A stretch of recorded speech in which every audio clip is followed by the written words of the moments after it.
Good evening. Welcome to the June 10th edition of the Downers Grove Village Council. We're happy to see you all here tonight. As is our tradition, we'll begin this meeting with the Pledge of Allegiance. I pledge allegiance to the flag of the United States of America and to the republic for which it stands, one nation, under God, indivisible, with liberty and justice for all.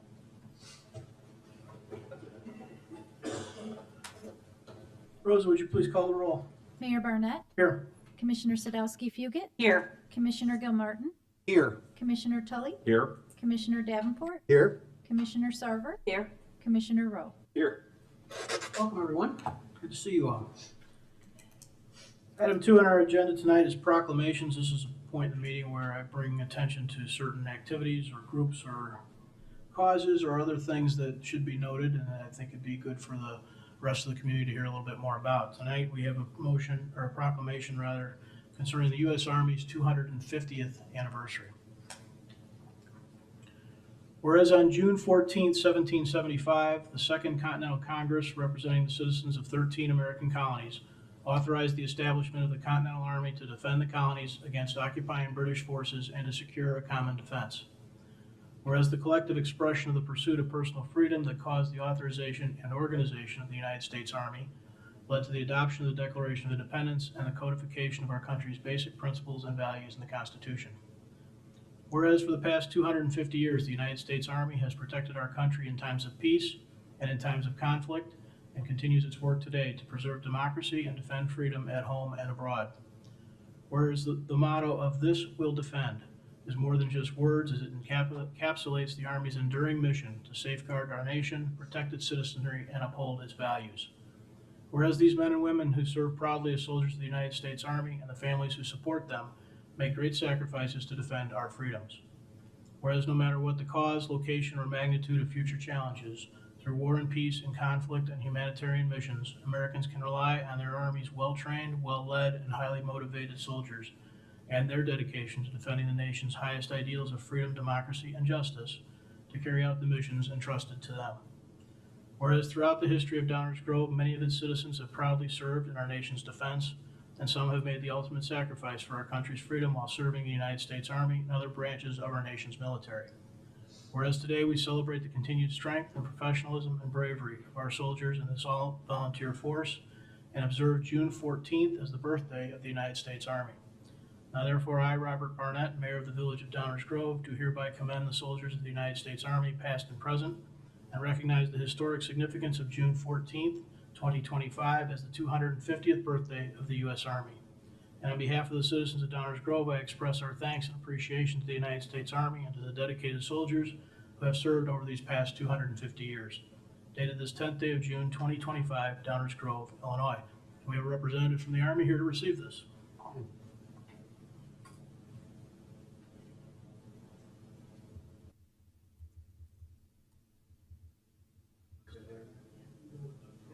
Thank you very much. Find out before, right?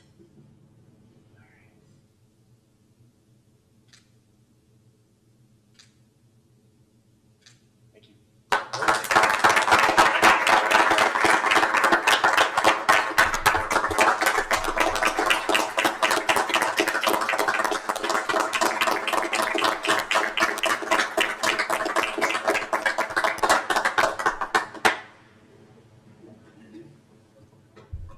Thank you.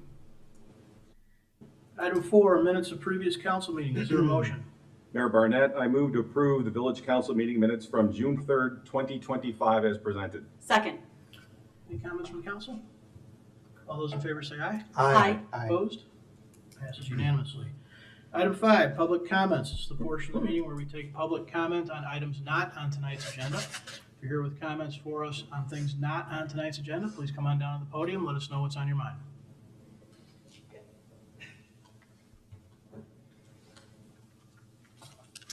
Hello, Marge Mark, 6726 Meadowcrest Drive. My house backs up to the east side of McCullum Park, right where the walking path cuts through and goes to the playground. There are several young kids who ride motorized dirt bikes in and around the park. They like to go into my neighbor's yard so that they can approach the park east of the walking path. They clearly like this approach because there is a slight hill and they can catch air while jumping the walking path and landing in the park. When myself and neighbors stopped them, telling them the yard is private property and motorized vehicles are not allowed in the park, they talk back and are uncooperative.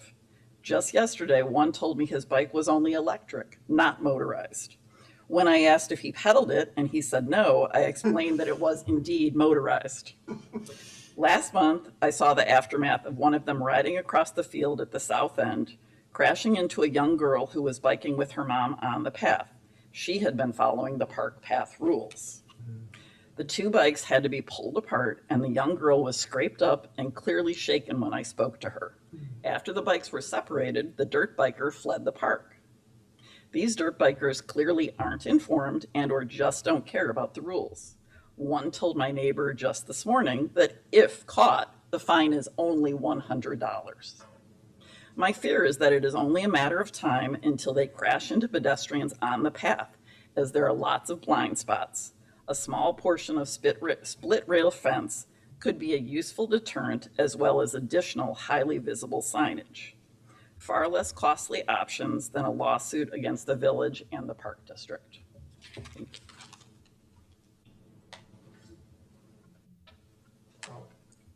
Good evening, Kylie Spun. I would like to correct Commissioner Tully's statement regarding his absences from council meetings that he made last week at the council meeting. In 2023, Commissioner Tully was not present on July 11, September 12, and October 17. In 2024, he missed the meetings on April 9, September 3, September 17, and October 15. This year, he was absent on March 11. That brings the total number of absences to 8, not 6, as he had claimed. For transparency, I just want to set the record straight. On a positive note, over the last few council meetings, residents in the Hillcrest neighbourhood have voiced concerns about the removal of some trees due to the proposed bike path. Most people do not know that the village has a forestry department that is staffed with highly professional arborists. Most residents don't know that the village has a tree diversity plan in place as a necessary tool to combat the spreading of tree diseases such as Dutch elm disease and the destructive insects such as emerald ash borer and the gypsy moth. By diversifying tree species on our parkways, including non-invasive, non-native trees like a ginkgo, help to slow the spread of diseases to our native anchor species. I also wonder how many residents know that they can pick a village-approved tree for their parkway. About 17 years ago, we lost 3 green ash trees to the emerald ash borer. Village arborist Mike, who is now since retired, was a wealth of information. I asked him if I could pick out the tree to replace the ash trees.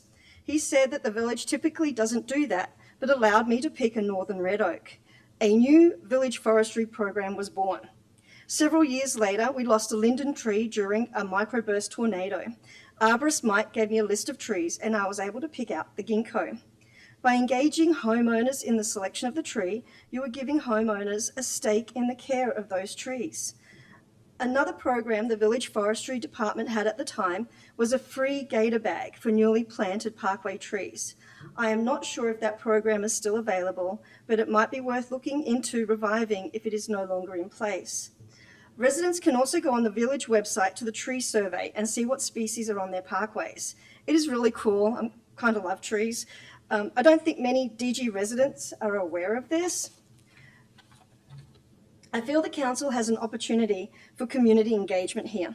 It would be very helpful if council would invite the village forester to speak to council and the community about the village's forestry department and the programs that they have in place. Losing our parkway trees was devastating, but Arborist Mike helped by being so informative, responsive, and transparent. The forestry staff are fabulous, and I would love to know more about what they do in our village. Thank you.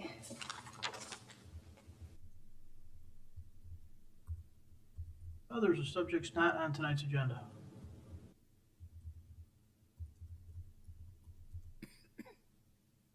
Janet Winningham. I'd like to comment on some of the conversation that happened last meeting relative to the Washington Street crossing and the considerations that you're making now. I understand you're taking that under consideration for different options, and I appreciate that. But I want to correct the notion that you can't manage able-bodied pedestrians.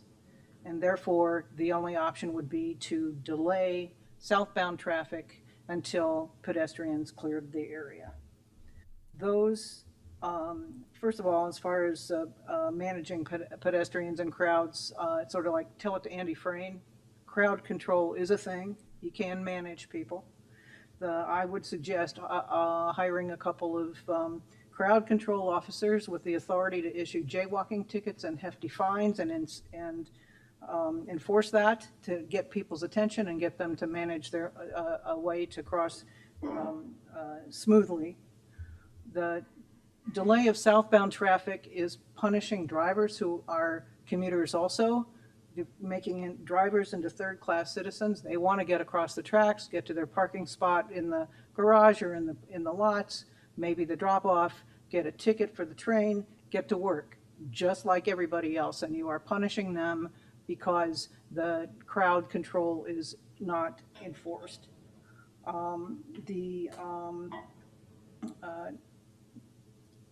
The council, this body, created the mess. You need to figure it out. It's getting worse. It will get worse because you're having more and more people in that area, more businesses in that area, and again, my opinion is that the pedestrian first nonsense makes the rest of us third-class citizens, and you need to pay attention to the 40,000 people who drive, not just to the pedestrians. Thank you.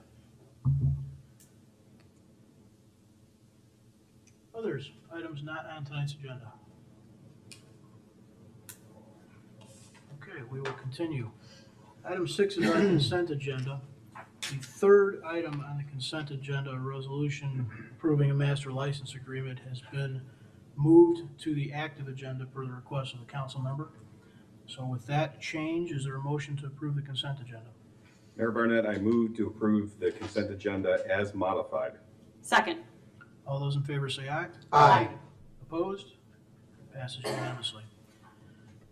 Item 7 on our active agenda. This is the portion of the meeting where we take up items for action tonight, where we intend to take action this evening. These are items we've discussed at least once before, sometimes multiple times before. As modified, the first item on the active agenda is a resolution approving a master license agreement. Is there a motion? Mayor Barnett, I move to table to a date uncertain resolution 2025-10802. Second. All those in favor say aye. Aye. Opposed? That item has been tabled. That tabling was at the request of the petitioner. Is there a resolution concerning a comprehensive financial report? Mayor Barnett, I move to accept the comprehensive financial report of the Village of Downers Grove for fiscal year January 1st, 2024 through December 31st, 2024 as presented. Second. Any comments on this from the audience? Comments or questions from the council? All those in favor say aye. Aye. Opposed? 2 passes unanimously. Is there a motion concerning certain provisions of the electrical code? I move to adopt certain provisions of the 2023 National Electric Code standards concerning electrical vehicle power, port, power transfer systems, and energy management systems as presented. Second. Any comments from the audience on this item? Comments from council? I'll just weigh in here just so in case you're watching this meeting for the first time, either here or at home. These no comments are not lack of interest. As mentioned earlier, these have been through this body one or two, sometimes multiple times, and so we've heard both from the audience and from the council, and at this point, they're frankly ready for action. All those in favor say aye. Aye. Opposed? 2 passes unanimously. Is there a motion concerning parking regulations? Mayor Barnett, I move to adopt an ordinance amending certain parking regulations as presented. Second. Comments from the audience? Comments from the council? All those in favor say aye. Aye. Opposed? That 2 passes unanimously. Item 8 is our first reading. This is the portion of the meeting where we take up items sometimes for the first time, sometimes for second, third, or 10th, but these are items on which we do not plan to take action this evening. Dave? Thank you, Mayor. There are 6 items on tonight's first reading agenda with 2 major topics. The first 5 items have to do with improvements to our village water system. There are 2 large capital improvement projects on the agenda, and they'll be presented tonight by Directors Vasco and Moody. Both of these projects will be funded by an Illinois Environmental Protection Agency low-interest loan. Those loan proceeds of just under $5.3 million will cover the project expenses. The loan will be paid back over a 20-year period, and we'll use the revenue from the water fund, that people pay their water utility bills. That's the money that we would use to pay back that loan over that 20-year period. The first item on the agenda authorizes the execution of that loan agreement with the EPA. And the second item authorizes staff to execute the documents associated with the loan agreements. We have a long history of using the low interest loan program because it saves us money, and the partnership with the IEPA is conducive and helpful in a lot of ways through permitting processes as well. So we've been doing this for a better part of a decade. With that as a background, it's my privilege to introduce Scott Vasco, our Director of Engineering, who will provide information about the first capital project, which is the annual water main replacements. Good evening, Mayor and Council. Tonight I'll be presenting on the 2025 Water Main Improvements Contract A, which is one of two planned projects for this year. The 2025 project was bid in March of this year with 5 bids received. H. Linden and Sons was the low bid with a price of $2,877,353.64, and that price includes a 5% contingency. H. Linden has done satisfactory work in town. They did the Blodgett Storm Sewer project as well as Fairview, Sixton Fairview project last year. As Manager Fieldman noted, this is funded by the EPA low interest loan, and the project is scheduled to be done between July and November of this year. A couple of the project includes is 3,500 feet of 8-inch water main, 1,230 feet of 12-inch storm sewer, 57 water service replacements, which do include some lead service replacements, roadway patching and resurfacing, as well as some sidewalk removal and replacement as part of our bundling efforts through CIP projects. The water main projects this year are 4 locations. First two are Saratoga from 41st to Ogden, and then we have Carpenter from Blanchard to 59th. The other 2 locations are 60th Place from Mid-Isle to Brookbank, and Meadowcrest Drive from Valley View to Claremont. And with that, I'll open up to any questions you might have. Thank you. Thank you, Scott. Any questions or comments from the audience? Council comments or questions? Just randomly, how long do we expect water mains to last? Typically, we try to get 50 years out of it. 50? That's what we're looking to get. Yep. Thanks. I have one quick question. Oh, sure, Tammy, please. Is the timeline that you have listed reasonable or feasible? Oh, yeah. Yeah, we're looking, we've already talked to the contractor about the timeline. Because it was bid in March. Okay. We have had conversations with them. We're just waiting for the loan to get approved. So yeah, we anticipate getting it done before, in November. Thank you. Yep. Any others? Okay, thank you, Scott. Thank you. And with that, I'll hand it over to our Director of Public Works, David Moody, who will present the second capital improvement project regarding rehabilitation of a backup well. David. Thank you. Good evening, Mayor and Council. I'm here to present the Well 14 rehabilitation project. I want to provide some background for this project. In 1992, the Village of Downers Grove switched to Lake Michigan water. Prior to the switch, the village utilized wells to provide water to residents. After the switch to Lake Michigan water, the wells were maintained as an emergency backup source for the village. 3 of those wells remain in service today. They are operated once a month. The water is sampled under Illinois EPA guidelines. And these wells would only be put into service in an emergency. In case of an emergency, the wells could be used for up to 30 days, and activating them would require notification to the Illinois EPA and the public. Oh, I'm back up. I skipped a paragraph. Pardon me. In 2017, the village completed an evaluation of the condition and operation of the village's 3 emergency backup wells. Based on the recommendations of the report, the village decided to move forward with the rehabilitation of the backup wells, and Well 14 is the first well to undergo rehabilitation. So the next slide, I've got a map showing the 3 location of the 3 backup wells. We have Well 12, which is up on Finley Road, Well 9, which is on Downers Drive near Ogden Avenue, And then well 14, which is the well we're talking about tonight, is down on 71st Street. So again, well 14 is located at 1724 71st Street, shown here on the map, and it's right next to the 71st Street water tower down there. This is a photo of the current well 14 building. And then I'll give you guys a little more information on well 14. It's a 383-foot well drilled in 1976. A call for bids for the rehabilitation of the well was issued in January 2025, and 2 bids were received. Manusos General Contracting was the low bid at $2,468,990. The budget in 2025 for this project is $1.7 million. The remaining expenses will be budgeted accordingly in fiscal year 2026. As this project will start this summer and run through the fall of 2026. It is important to note too, while this came in over our budget, the Illinois EPA loan amount was amended to cover the full project. So as I said, the project will be funded with the Illinois EPA Public Water Supply Loan Funds, and the full cost is covered under that loan. The rehabilitation will include a new building, new motor control center, upgrades and repairs to the well pumps and motors, and other site improvements added. That concludes my presentation. I'll open up for any questions. Any questions from the audience on this item? Questions or comments from the council? Chris?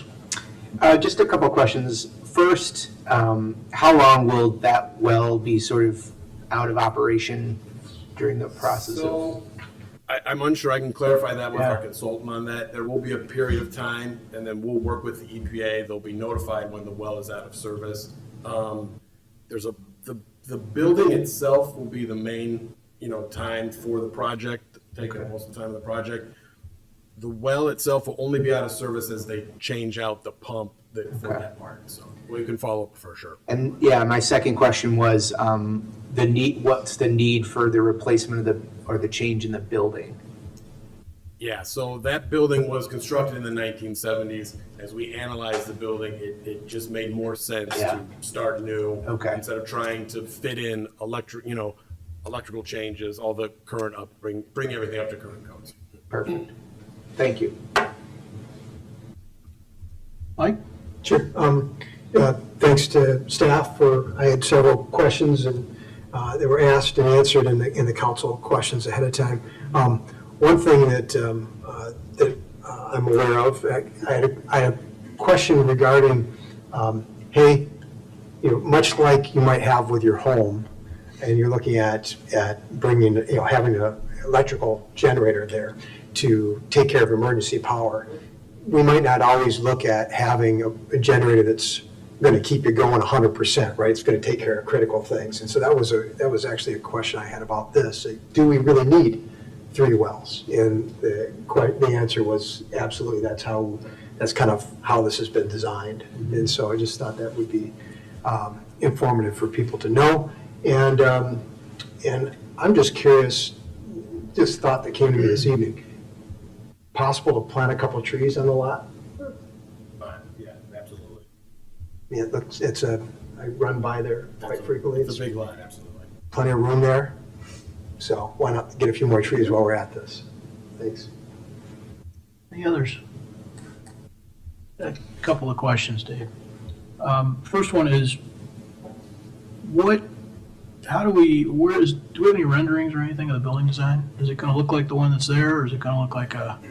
It will look a little more modern than the one that's there. We can provide those, right? Yep. I'd like to see those. They are, sitting right in the middle of neighborhoods, and there's some that are kind of nice looking, if you will, for a well house, and others that are not so much. So I'd like to see that. And then do we have any sense of what drove the difference versus the budget versus the bid? It's primarily, we're chalking that up to the increased construction costs post-COVID. As construction costs have risen post-COVID. Yeah. I'll also take that as an opportunity as a sort of a preview of long-range plan. Just in the last several months, prices on certain materials, labor, et cetera, have driven bid prices up, some as high as 20%, which is what we're experiencing here. I think that trend is continuing. We'll talk a little bit about that as well in the long-range plan. Any others? Thank you. The next item, final item on tonight's first reading agenda is considering an agreement regarding facility condition assessment. Here to present information on this item is our Deputy Village Manager, Mike Baker. Thank you, Dave. Yes, we are recommending a contract with McKinstry that would assist the village in preparation of a facility condition assessment and maintenance plan of the village's major buildings. This is really going to serve us in a number of ways. First of all, it'll provide up-to-date and accurate condition information on these facilities that'll help with capital and operational planning of the maintenance going forward. This will also allow us to take the next steps with respect to the environmental sustainability plan recommendations related to facility improvements, and there were many of those. The village is excited to be working with McKinstry, and we conducted a competitive selection process that resulted in this firm being selected, involving an interdepartmental team with representation that included the staff from the fire department, public works department, and our environmental sustainability coordinator, Jason Michnick, participating as well. And the team very happy with the conversations we've had, the qualifications that McKinstry demonstrated with experience doing just this kind of work for local governments and other governmental agencies across the country.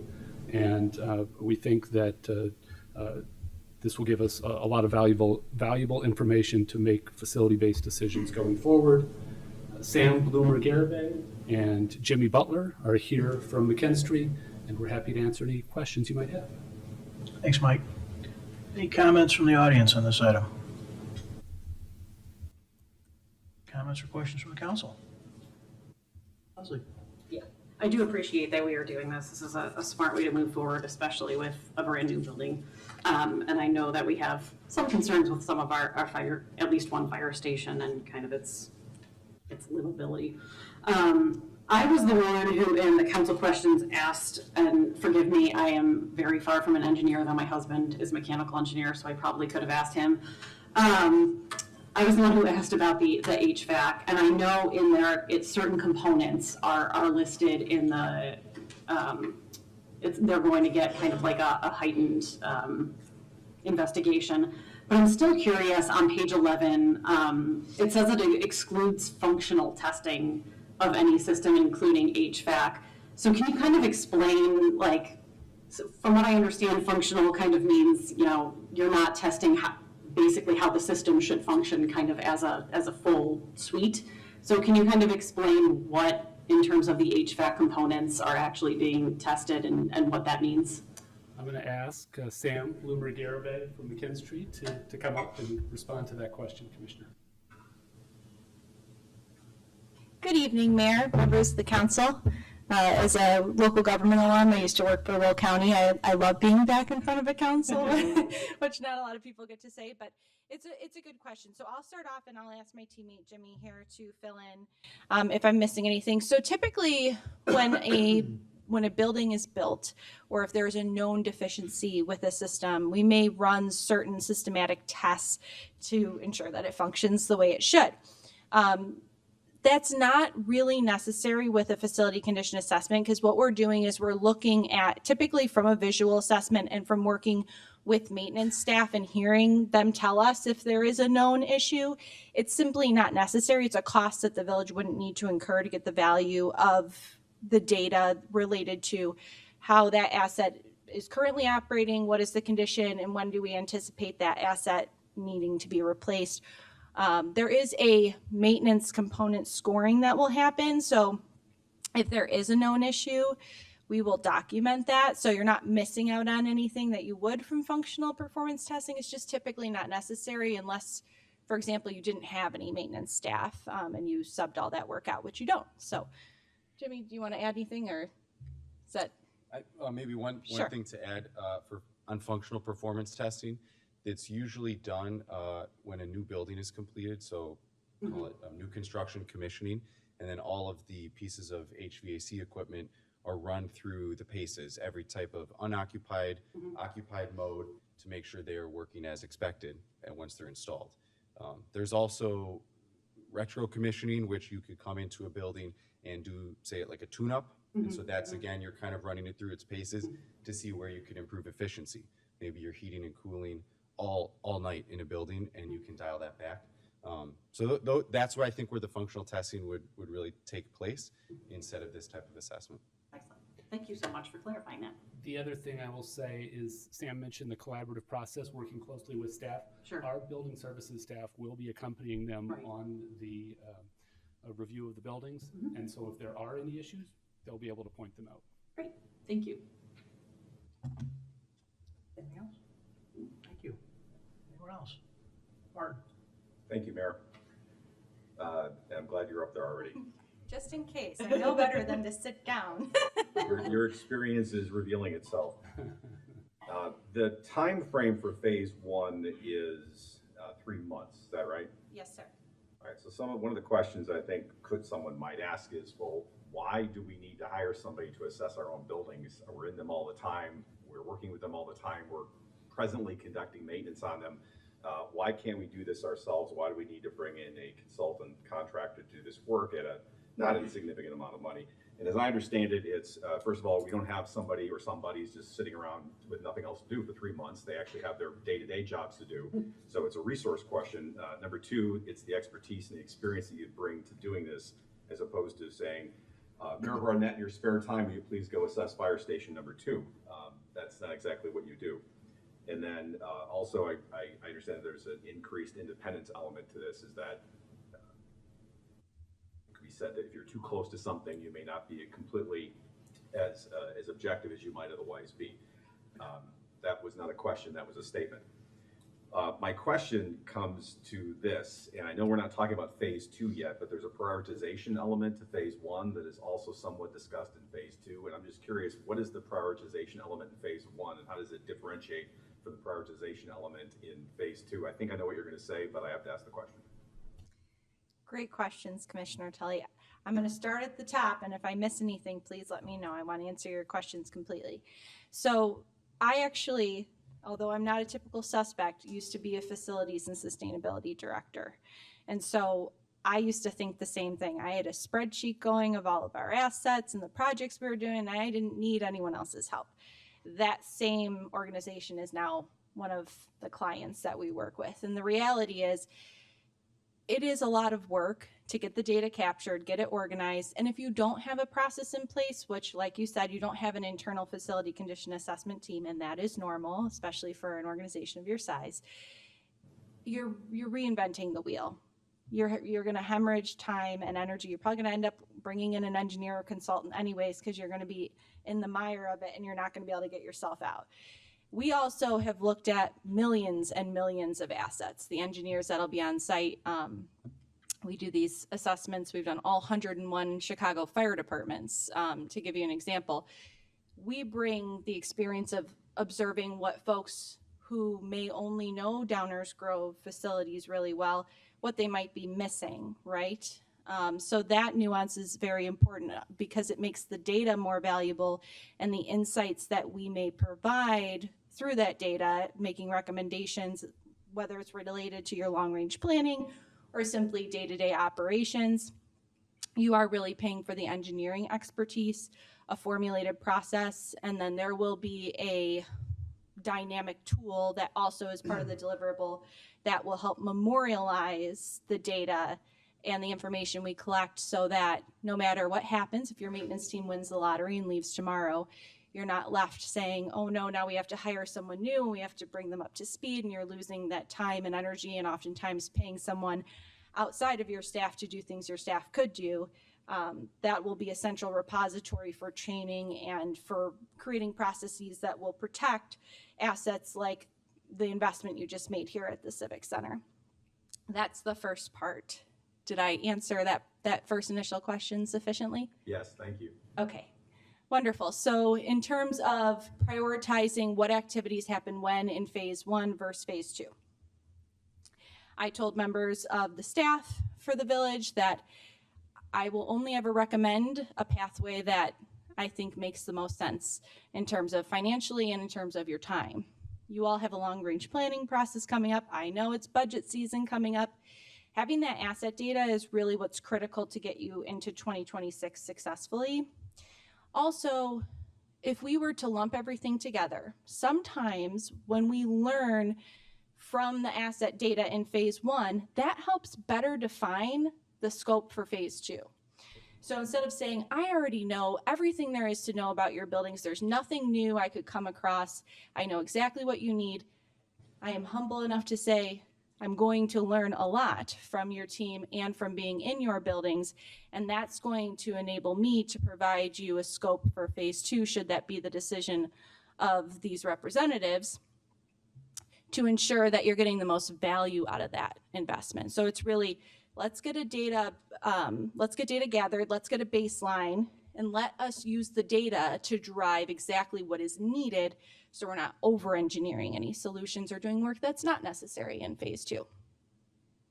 I appreciate the clarification. Thank you. Thank you. Anyone else? Chris? Thank you, Mayor. Thank you for being here.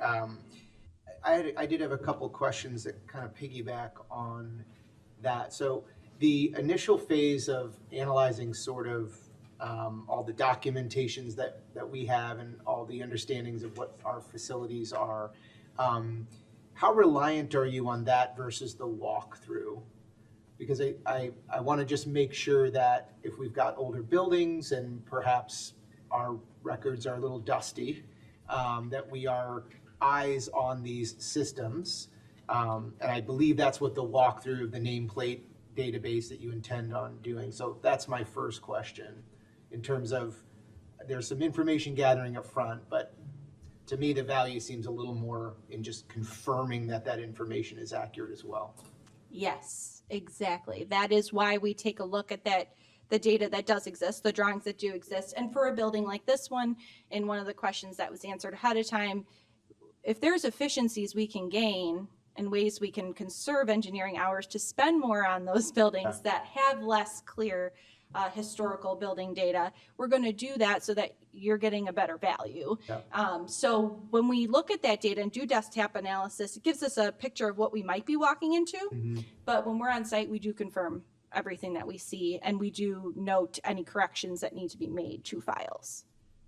Thank you. And then in terms of the assessment of these systems, are you taking sort of make, model, age, use analysis or usage analysis into consideration as part of your assessment of the system, or is there anything beyond that you use to evaluate sort of the life left on a system? Yes. So one of my favorite things about the way we do this work is we actually note what we call observed condition or life. So we can look at dozens of industry manuals, just like truthfully anybody could Google and see how long a piece of equipment is supposed to last. But in talking with the maintenance team, we want to understand, for example, you may have a boiler that's 50 years old, but it's serving you well, it operates well, it doesn't cause any issues. We may not address that with as much urgency as a system that is, causing a life or health safety issue. So it helps to prioritize investments. So we do look at what the industry manuals recommend, and then we listen to what is true for your team and the conditions that are true here. In some parts of the country, we have equipment that lasts half as long as the industry expected life because of dogwood trees and the clogging of filters, things that you only really get from learning from the operational staff. So that's the value in that piece. So we will be looking at it from a holistic sense, and the scoring isn't just, it's this old, this is the type of equipment, this is the model, this is the operational impact. If it were to fail today, can we still provide public service out of this building? Things of that nature. So it truly is comprehensive from both an operational and capital planning or asset replacement schedule. Okay. And then the last thing I would just ask, is there anything you leverage as it pertains to any specific technology to analyze either the data or the systems themselves? Technology-wise, for analysis in the field, we have different tools we may use, different meters, things like that. Jimmy, I don't know if there's anything you want to add there in terms of, it really is the engineering expertise of the people. That's the power. AI hasn't replaced us yet. Jimmy has a couple more years of employment before that happens. But we do, so we may use different types of metering systems and things like that. We have databases we reference, like I said, for industry data. We will be using technology in delivery and tracking of the data, which helps keep the data accurate for a longer period of time. But I don't know if you want to say if there's any specialized tools or processes outside of just the experience of the personnel who are walking. Yeah, we do use like iPads and software as we're recording data that let us quickly compile all the information. And then all of our engineers have a basic set of tools, temperature, guns, tape measures, and that kind of thing to help inspect the equipment. Okay, just sort of curious if the AI has creeped in to help. We believe as a technology for a company that we will always use it as long as it is safe, reliable, and necessary. And we unfortunately for this type of work, or fortunately I suppose for Jimmy, that those tools aren't as advanced yet. A lot of times, and even in the case where folks may say they are using some specialized tool, I ask you to ask any 20-year facilities professional if those tools can really replicate what they know about the systems. Sure. Very good. Thank you for your time today. Appreciate it. Thank you. Thank you all for your consideration. Jimmy might want to cover his bets and invest in some AI companies. Mike? Yeah, actually, what I'm hearing is that Jimmy's in pretty solid position for a few years. So that's the key takeaway from this. Yeah, I'd actually asked a question about AI as well in the council questions. Appreciate the answers given there, as well as I'd asked a question about BIM, and because one might ask, hey, this Civic Center just was built. I mean, why do we need to do an assessment of this? And in fact, there's a lot of data and information that's already been, it's going to be provided by the architect in Leopardo. Wondering though, thought occurred to me, fire station there on Main Street, just south of downtown. I forgot the number. Number 2, thank you. When was that built? 2008, I think was. Because BIM's been around for a while now, so I'm wondering if we have anything there too that we should be sharing with McKinstry on We'll that. certainly provide all the records and other data that we have. Perfect. And I'm really excited about getting this done. It's just a natural progression from our comprehensive planning that we've just done. And in fact, kind of jumping the gun a little bit on our long-range report plan number 1, you know, we start talking about trends and issues and the fact that we currently don't have an annual funding source in place to support long-term maintenance of village-owned facilities. And in order for us to start thinking about that long-term maintenance and how we're going to pay for it, it's absolutely essential that we have an analysis of what we have right now, what makes sense, what's maybe already obsolete, what are we doing that maybe we shouldn't be doing anymore. At some point, yeah, you can keep investing and keep that machinery working really well, except that maybe there's something else we should be doing that could save us some money and would perform better. And then the analysis of the facilities themselves. And I'll just kind of tip my cards here a little bit. Even just thinking about our current public works facility and you know, does that make sense where it's at? And we start thinking about the economics of everything, right? This assessment is going to help us a lot answer a lot of questions that I have as we're looking to our long-range planning coming up. So thank you for this and look forward to seeing the report. Thank you, Commissioner Davenport. Mm-hmm. Yeah, there's Chris. Go ahead. Yeah, thanks. One other thing something Mike said that made me think about this. So this will be sort of a picture in time, right, of sort of where we're at. And I'm wondering, Is the format or the way that you'll be delivering the information something that we can then carry forward as we sort of make incremental changes to these buildings and plug in so that we have an ongoing picture rather than just a snapshot in 25? I think it's important to say that I did not prime Commissioner Gilmartin to ask that question. However, yes, the deliverable is, the way we deliver this asset data is one of the number one differentiators for our firm. We're not a software company, but we have a software tool we use that memorializes that data, right? That moment in time, but it also accounts for time. So most facility condition assessments you may see your peers do, they end up with a binder. And binders are great. They get coffee stains, they can be a footrest, but your data is obsolete. I mean, you're sitting in a council meeting trying to make a decision about a future facility, and you're going back in time. When did we have this assessment done? Okay, it said this was 10 years old, 6 years ago, so someone do the math for me. The tool we give you accounts for time every single day. So when you pull it open, it's called Reveal is the name of the dashboard. It's specific to McKinstry, but it's not proprietary in the sense that we own your data or anything. It's all still available in Excel. It's just a visualization tool to help you all make these decisions. You can scroll through and say, okay, this year it said that we had 1 year left on this piece of equipment, had these scores in the different categories. The next year it'll say 0 years remaining. We also offer, for the first year, we'll work to make sure anything that happens after the assessment gets updated, but we actually have a proven process that shows we can do annualized updates with the team, and that is less expensive over a period of 20 years than paying to have a firm do a full-fledged facility condition assessment every 5 years. So we've made it less expensive and we've kept the data more relevant. So that's one of the main differentiators that I would assume was one of the reasons for recommendation. Sounds like some technology we're using there.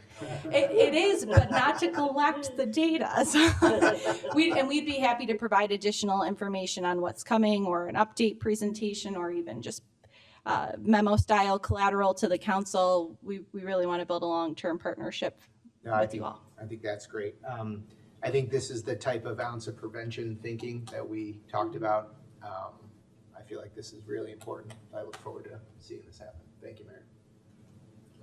Rob?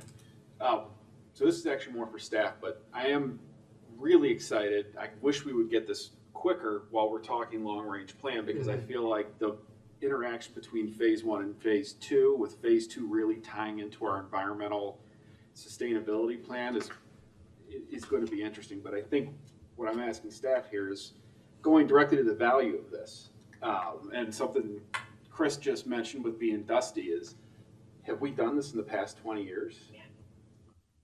How old is, or just, if we haven't done it in the past 20 years, there's a lot of value in this, I guess. We agree, and we think there is certainly a lot of value in it. There was a facility condition assessment completed in 2012.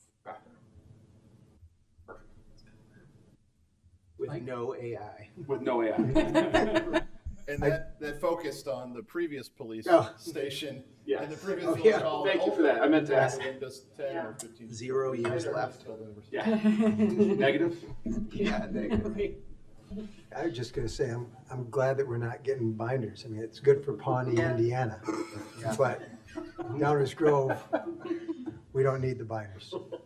We've had an office quote, Parks. Now we're gonna get emails from I know, Parks. we had an office quote up here. Oh, at the very beginning the that I folks at caught. Parks and Rec. Another great thing. Anyone else? I've got one question I'd like you to just describe a little more. I want to follow up on what Chris was asking in his last question. It sounded like sort of an automated process going forward because the thing's keeping track of time and it has this starting point. But is that data, I think I heard Chris ask, and it was in my mind too, is that basis adjustable? So you've got all these components. So 3 years down the road, we change something. We decide the building's staying, we're changing the boiler. How's that get in? Is that a pay McKinstry to do it? Or is that a village staff is trained and Reveal to do it? Well, how's that work? Tell us a little about that. Sure. So there's a couple different ways we can go about it. For that first year, like I said, anything that needs to be updated will be updated. Why a lot of organizations like Reveal is because we do input the updates.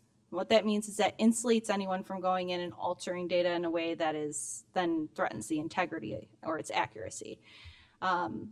Reveal is not something you have to keep using at any point. You could export the data and use it in Excel and have your own folks update it to just update the data or put in updates. It's very nominal in cost for us to do that.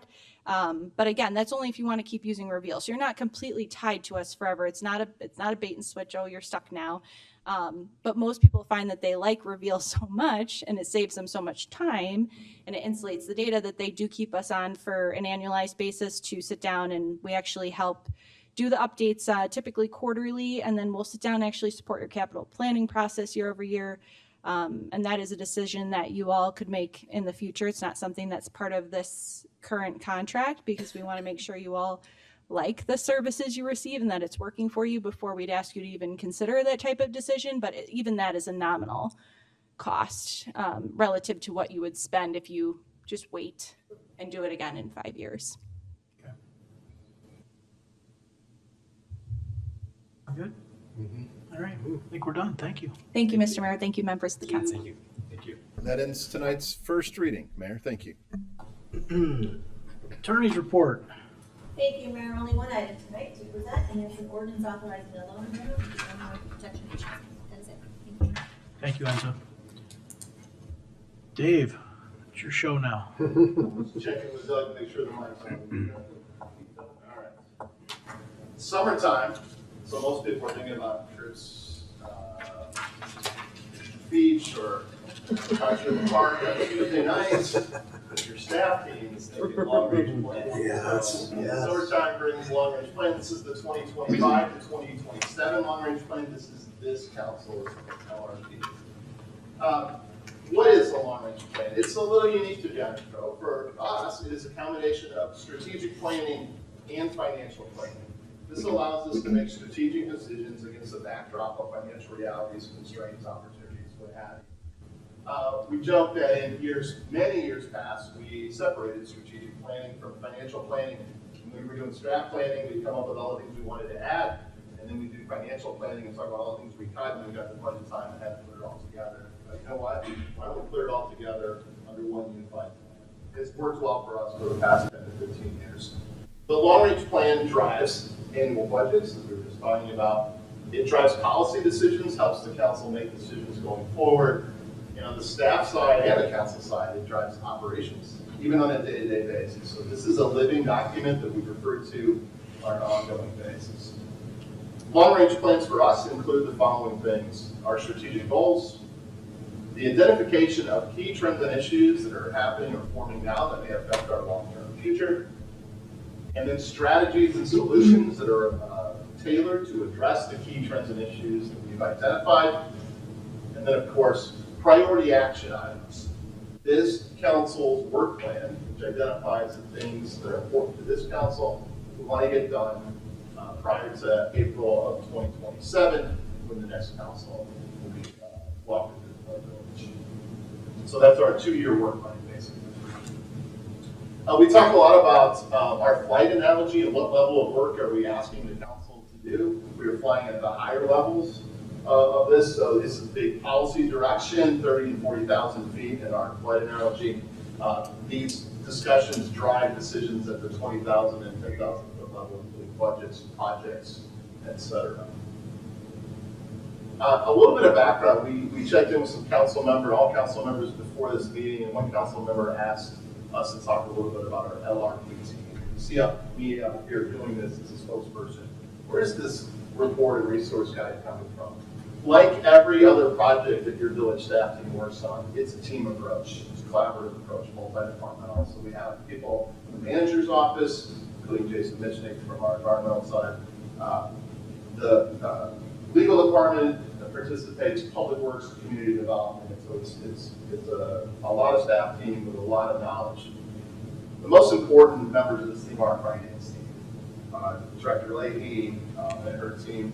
They are sort of the masterminds behind anything financial on this. The financial analysis, the financial projections, revenue projections, expense projections, working directly with our financial advisors on bond issuances, those kind of things. So you see me up here, like everything else, it is a a team effort, and we have the best team we just talked about in our audit proceedings, so the skill level that Robin and her team brings. So unfortunately, not just me up here. There's a lot of work that goes into that. That team has prepared a couple of documents. It wasn't on.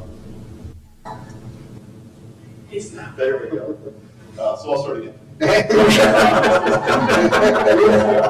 prepared a couple of documents. One you've seen before is a draft report, long range plan report number 1. If you've been around for a while, you've seen similar format.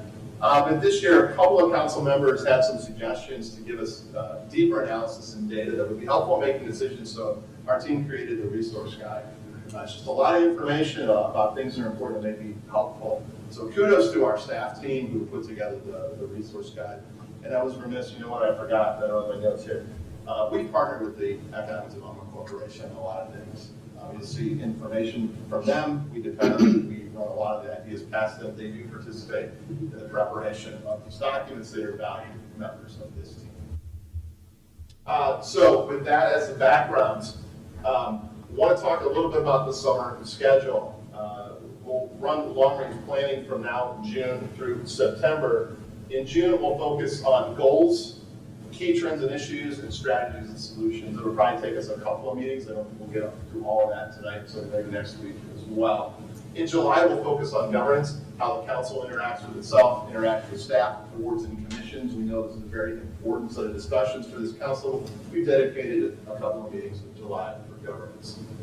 In August, it's the time for council to identify and prioritize the priority action items that are important to this council and create that work plan. So that usually takes a couple of meetings as well. And then in September, we should be in a position to accept or approve this council's long-range plan. And then we immediately go into the budget process, which runs from October to December of each year. That's how it drives the budget process. Okay. The first thing on the list of components of the LRP is our strategic goals. We have about, I think there's 7, if I counted right, strategic goals. I put them up here on the whiteboard. They're in the report. Most of these have been long-standing goals that have been sort of tweaked in their application and description over time. The last council, I guess the previous 2 councils, added a couple and really took us in sort of a new direction in a couple of areas. So in the report, each of these headings or goals has a description to help better understand what it is, how we would apply it. I won't go through all that tonight, but I do want to highlight that these goals and their descriptions have been updated to better align with our guiding DG suite of plans. The comprehensive plan, which we're just about to wrap up, the environmental sustainability plan, the active transportation plan, and the streetscapes plan. All of those documents and those plans have vision, goal, etc. We tried to, and I think we successfully worked in connections to these. A couple weeks ago, we heard Commissioner Chris Gilmar talk about the relationship between the goals and objectives of the active transportation plan, and he tied them right back in there. We did that same sort of exercise in this. So with that, I want to ask the council, turn it over to the mayor for council discussion. Any reactions, comments, questions, or proposed changes to any of those goals? Okay. Thank you. And just starting off, thanks too for that resource guide. That's probably been a long time coming, but it's a long time, a lot of stuff to assemble. And I would encourage anybody watching or here tonight, spend some time on that yourself. Whether you really are interested in the budget or not interested in the budget, or interested in long-range planning or not, that resource guide kind of forms the backbone of a lot of how we end up driving decisions and how we're financed. And there's just a lot there that I think is really worth people spending their time and getting their arms around. There's a lot of, I think I heard or somebody told me kind of stuff, and that's really where it is. That's where the details are. Anyone want to start in on reactions to this? Maybe the introduction and overview part is not where we need to spend our time, but we've got a revised plan, and my first reaction is it's done a pretty good job of getting its arms around guiding DG. Anyone else want to call out any particular things that jumped off the page at them, or? Just a quick observation. One thing I think needs to be emphasized is this practice that we've engaged in for a while now is super important because not only does it define the direction of this council for the next 2 years, but you'll find that it also sort of drives the budget. So that when we get to the budget, it's pretty much, well, of course, this is what's in the budget, because this is what we've been talking about for 6 months. And it almost seems as though we don't talk about the budget very much, because a lot of the decisions and the discussion, the public input have already taken place. So when we get to the budget document, everyone looks at it and says, well, yeah, this reflects what we've been talking about for 3 or 4 or 5 months, so let's go. That's been very, very effective.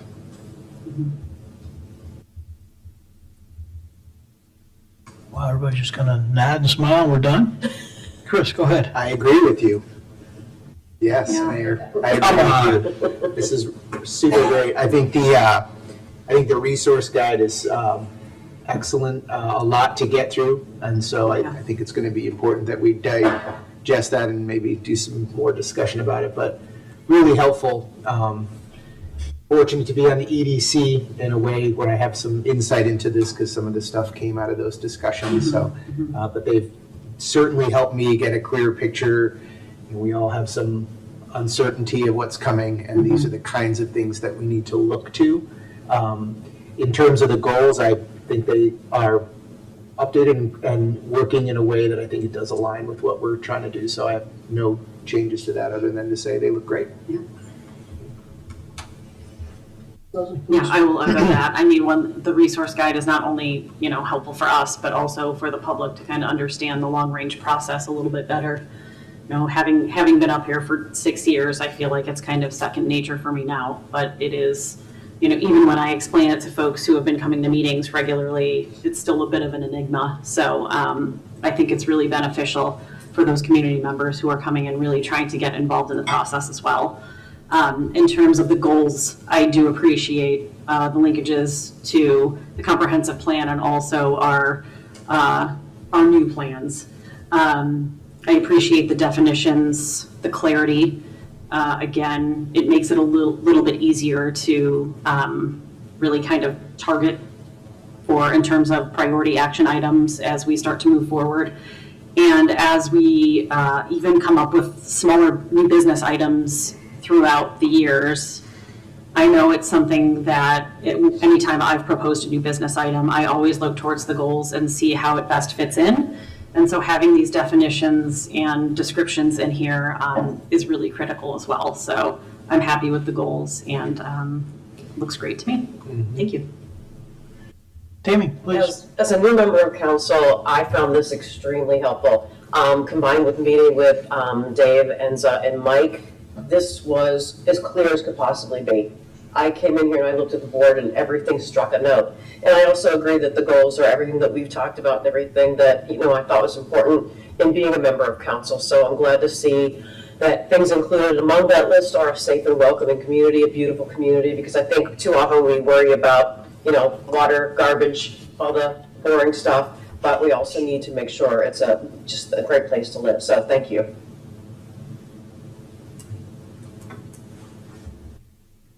All right, I want to highlight a couple of things. Just these aren't necessarily, thumbs up or thumbs down. They're just observations, but I think they're important to recognize. One of them, when we talk about property tax levy and the use of the public safety stabilization assignment, I wish there was a way we could try and find, I know how that, I certainly was here when that got established. I know how it got established, and I know the choices we've made to this point. But there's some striking things, which is if you take that away for the moment, then our expected increases on the expense side are like 2.5 times what, for instance, COLA adjustments through Social Security Administration are. And so it's worrisome. I don't know the current number, but the number of residents in the village of Downers Grove that are in some way tied to or limited by those income sources. And yet, this is not a budget that just goes out and spends a bunch of money for fun. These are goals that we've all talked about, we've all planned on. I think residents will tell you they're important to them. But when you hang a price tag on stuff, it feels a little different. So with the use of the stabilization assignment it gets those things a little closer, right? It's a little less than twice as much. But increasing our expense side and therefore the need to increase the revenue side at 3 times is going to be tough. And yet the biggest driver there is probably the pension component. And so that's another thing that I think residents should just be aware of. That right now is about 60% of your property taxes are consumed by pensions. That's going to get dramatically higher in the next 10 to 15 years. So as I said, none of this was yay or nay to what's proposed here, just commentary I thought was important for people in the public in particular to hear. And that goes back to, as Dave alluded to, our partner at EDC. It's one of the reasons that is so important. We've taken some heat over the years for having an interest in drawing businesses here and the work we've done to bring them here. We've taken some heat over the years for development and how we seem to be promoting development. And indeed we are, because if we just take our future demand and hang it on property taxes, it's going to be unsustainable for a lot of families in Downers Grove. So it's just kind of a reminder of where the magnitude of these things are. It feels like we've got a pretty reasonable plan sitting in front of us, but it is going to hit people hard. So just something to keep in mind. Just to clarify, 60% of the village portion. Right. Yeah, right. Yes, thank you. Yeah. Not all property. Thank you, Martin. Those are great segues. Build from that and go into Please, go ahead. the next section. Give a little bit of background. We've been doing this approach for years. In the last 4 years, coming out of COVID, the most recent long-range plan, we've been really fortunate because we've enjoyed, like a lot of other municipalities, very strong revenue performance. And we've coupled it with the Downers Grove way of being strategic and smart in our expense control. In a lot of ways, the last couple long-range plans, while challenging in some ways, have been more, well, a little easier because we've been really blessed with the ability to, like, where are we going to put this strong revenue performance to work for the village? And we've done a great job. The council has directed things like this building, social services, things like that. So we've enjoyed that over the last 4 years. Things have changed. Things have changed dramatically and quickly. And where our staff team finds ourselves as the producers of the draft report is we're dealing with a lot of economic uncertainty. And that affects both our revenues, because about 50% of our revenue performance is derived directly from economic activity in our village. It also is challenging to predict expenses. A lot of our expenses are staff-related personnel. We think those are going to go up. So a lot of years you'll hear me stand up here and say, we feel really great about these projections. We do not feel very certain about these projections. Right? So the approach we're using, you'll see throughout here, is a conservative approach, and it's data-driven. We called on our friends at the EDC to give us some information, spots and trends. We've done our research nationally, what's happening locally. And so it's definitely data-driven, but it's conservative. What I mean by that is we have assumed that revenues will remain flat in a little bit. I'll get to that. For the planning period of the next 2 to 3 years, we're going to assume that our revenues are flat. But we made the assumption that our expenses will continue to go up. On the operating side, you'll see in the model 4% a year. And so the capital side, we just heard Director Moody talk about 20% increases in water marketing. So the capital side, even more, right? So, and with that, we also always look to quantify and understand and demonstrate what is the potential impact on taxpayers. It helps the council make responsible decisions that we've been doing for years. And so you'll see all of that here. So coming off of a period of strong revenue performance with money that we can place strategically, now we're talking about uncertainty, which causes us to use this data-driven and conservative approach. So that's really what you'll see in this year's plan. Moving on to a key summary. That economic uncertainty is likely to affect and is affecting many, many attributes of the village operations and therefore our finances. So you'll see in this long-range plan report number 1, many more topics that are typically in, usually have 3 or 4, like 9 or 10. Right? It's a long report. And kudos to our staff team. The LRP team has come up with a proposed set of 3 recommendations which, when working together, could address 5 of the major trends and issues that we've identified. What I'd like to do tonight is go through a summary of the key recommendations, and then we'll turn it back to the council for discussion and questions. However, those of you who know me pretty well, one side of a whiteboard is not enough. So if we want to, as driven by council, we can flip this over and you'll see almost every one of the sort of chapters in the LRP report up on the board with some drafts, et cetera. So at any point, if a council member wants to take a deeper dive, or a topic like the mayor just brought up, property tax, so that's all set up on the other side of the board, we can do that. All right, so going over the key recommendation summary. There's 5 key issues we want to highlight, you'll see in the report. The first is that our concern about our long-term general fund sustainability. Revenues appear to be flat. In fact, some of our key revenues have declined in the last year. Sales tax-related revenues have declined slightly. Ambulance fees have declined precipitously, about 20%. We think that's going to stay in that way. The ambulance fees is driven by fewer people covered by Medicaid and less revenue coming in from a federal program that reimburses us for those costs. So our key issue number 1 is our general fund. We think expenses are going to outpace revenues, causing us to have to make a decision on either the expense side or the revenue side to make that sustainable. That's a very broad description of the general fund sustainability issue. The next issue is a similar thing happening in our capital fund. Increasing expenses and flat revenues. The capital fund is funded by property tax, home rule sales tax, telecommunication tax. We have basically seen in the report that we think with our current fund balance and our existing revenues, we have enough money to pay for maintenance of our infrastructure systems going forward for a handful of years, but we do not have enough money to pay for the expansion of our infrastructure systems, i.e. guiding DG types of things. Which leads us right into the next issue, which is funding for guiding DG. The council has spent over a year on those plans. And in the Downers way, they do not sit on shelves, they get implemented. That's what we do. It's imperative that in this long-range plan, we provide a way to actually implement those plans. Those plans, when you take them together, have hundreds of recommendations. Many of them are capital projects. And so we need to come up with a way to fund those projects in a reasonable way that gets those plans going, and those projects going. The next key issue we wanted to highlight is the Fairview area implementation. We are actively implementing the recommendations of the 2017 comprehensive plan to revitalize the Fairview area, and now also guiding DG, the area that connects Fairview to the downtown. It's a multifaceted plan, and we need funding to help initiate and to implement those ideas and plans, and we need funding for the guiding DG related projects that could occur inside of the Fairview and connection neighborhoods.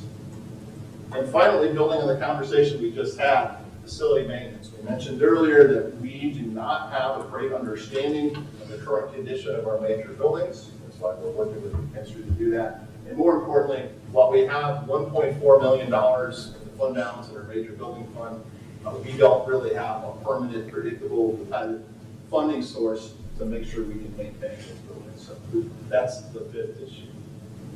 Okay, so with those 5 issues, the LRP team is putting on the table for council consideration a series of 3 interrelated recommendations that are designed to address those issues.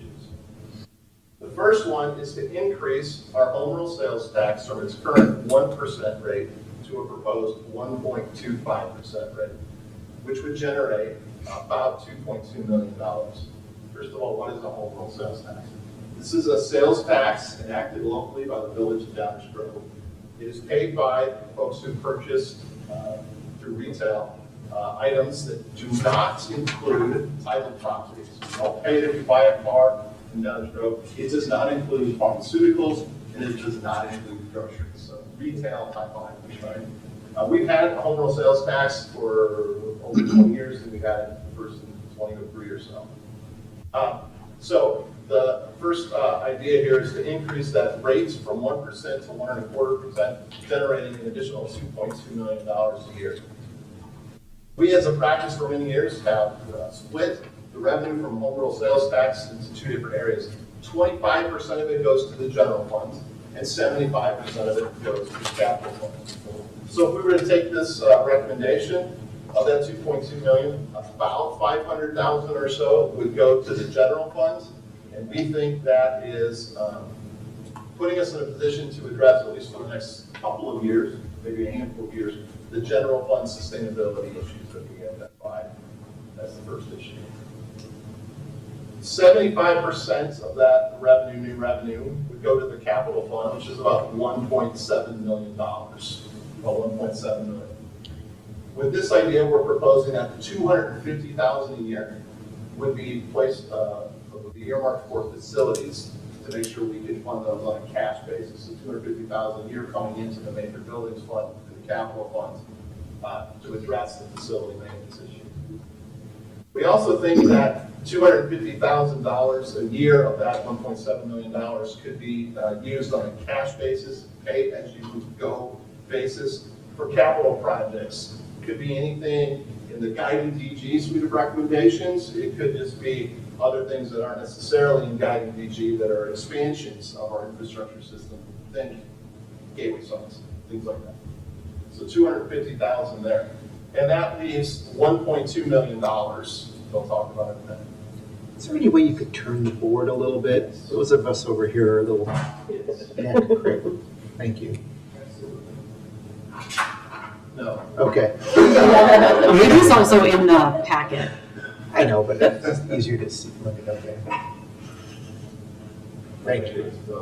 Much better, thank you. So the first of three was to increase our home rule sales tax from 1.0 to 1.25 and use it accordingly. The second component is the idea of creating a tax increment financing district that would cover the Fairview focus area and the connection area. First, what is a tax increment financing district? It is both an economic development tool and a financial approach. What it does is in a specified area, it allows you to invest new tax dollars that are paid based on increases in property value in an area. Take that increment and invest it back into that geographic district to do things like public improvements. There's other things that you can do with that money as well, but it's really capturing the money that's generated by us facilitating revitalization and putting it back into that area. So create a TIF district for the Fairview and Connection area, and it will generate in the property tax increase some amount of money. We don't know exactly what that amount is, but we have engaged with our Economic Development Corporation. They are working to get us those numbers right now. How much would likely be generated in the TIF district there? We could, in the same manner, we proposed to split the $1.7 million from the capital side. We're proposing a similar split here. We'll take some of that annual increment, keep it on a cash-funded basis, spend it as it comes in year after year on things like guiding DG recommended projects in the Fairview Connection area, and also other elements of the Fairview plan implementation, facilitating redevelopment. And that leaves another portion we'll get to in a second. I'm already there. Here it is. Number 3, issue up to $20 million in bonds. Issue up to $20 million in bonds. First of all, what is a bond? When you're on the village side of things, a bond is a loan. We're taking out a loan, a mortgage, right? We're borrowing money. When we borrow money, we have to pay it back somehow as well, right? And so from the village side, issuing bonds, it's a debt instrument. So $20 million, where do we get this number? We came at this from 2 different directions. One is, in working with our financial advisor, they said this is a number that given our current and likely future condition, we're still likely to maintain the lowest cost of borrowing, which is a benefit to our taxpayers. Think AAA bond rating. They can't guarantee that we keep our AAA bond rating, but this is a number that seems reasonable. That's a good thing for our taxpayers. This $20 million, on the other way is there's a rule that says you have to spend down the bond proceeds within 3 years, and spending down more than $20 million in a 3-year period of capital projects will give Mr. Vasquez too much of a challenge. There are certain limits to how many projects we can actually get done. So actually $20 million in 3 years is a lot of projects. So we're thinking that this would actually be 2 different bond issuances. The first one would be about $15 million When you run the math on that, the bond payments are about $1.2 million a year. Hey, wait a second, that's the number we said we'd get back to, right? So this $1.2 million of this new home rule sales tax increase would be used to pay off those bonds. And we'd use the proceeds of $15 million for those new capital projects and to address construction of guiding PG capital projects. The other bond would be somewhere around $5 million with estimated annual payments of about $500,000. We think those annual payments are about what we could expect to get out of the TIF increment in the Fairview TIF district. And so, I'll put down an arrow here, this should be down here. Some of that increment could be used to pay down this $5 million bond. So we have $5 million to make improvements in the newly created TIF district. So guiding DG and other Fairview area economic development implementation. So we know that's a lot. If you're thinking, boy, we just asked the council to start to take that on down. Council has been briefed individually a couple weeks ago, and this report has been out for a couple weeks. So we've already had a couple of questions come in. But I'll pause there. That is a lot of information, but that is really the heart of this long-range plan. Okay. Thanks, Dave. Anybody got reactions or comments that they want to share or questions? Tammy, please. So it sounds like if we do raise the home rule sales tax, that's a for sure amount. Sounds like if we seek the bonds, that's a for sure amount. I'm not getting the same feeling from creating the TIF district. How sure are we that that work that the EDC is doing will get us to the number we need to come in from the TIF? Yeah. First, I'll start with the commentary on the certainty of the 2.2 and what have you. This $2.2 million estimate assumes that the flat revenue projection we talked about earlier would maintain flat, right? And so, based on what we receive now, if you increase it from 1 to 1.25, that's pretty solid. I think we're pretty solid. The annual debt service payments of about $1.2 million on a $15 million, yeah, we're pretty good. The financial advisor said we're probably in that range. That number may be a little bit higher, a little bit lower based on interest rate environment at the time.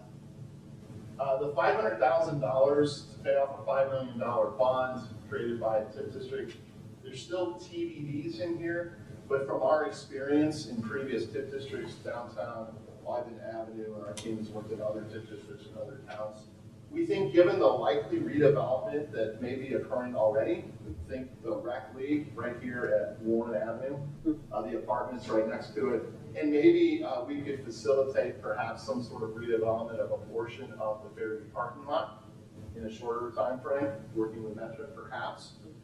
We're pretty comfortable that we would get about $500,000. Okay, thank you. Mayor, maybe just follow up on the TIF question. This village has quite a bit of experience with TIFs, current, past, and it's been very successful, yes. You know, so I think that's kind of also something that's backing us up on this, right? In terms of giving us more confidence, this is a good approach.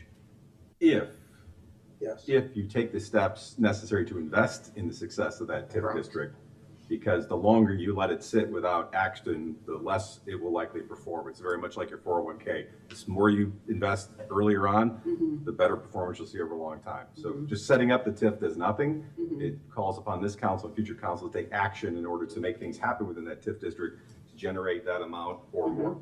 And I want to add And the to that, EDC. Commissioner Tully said on that conservative approach. We learned a lot, and we learned a lot in the early 2000s, the former downtown TIF. We want to make sure that that's a reasonable number, that we don't overcommit ourselves. We have to pay that back, even if the TIF isn't generated. And so we'd be really conservative, and we would tie that bond issuance to revenues and the increment of projects we can look at now. Here they are, we're going to get this money. So that we're not hoping to get redevelopment and then we're stuck with the block. Go ahead, Mike, keep going. So there's also an option to possibly jump the HRST to 1.5 instead of 1.0 or 1.25. And by doing so, my understanding is that we forego the $15 million bond issue, correct? Yeah, if you'd like a little bit more detail, especially our residents following along with this, if you look in the council questions, we Right. an explanation of this. This is a little counterintuitive. The part that's easy is if we go to 1.5, that number becomes 4.4, right?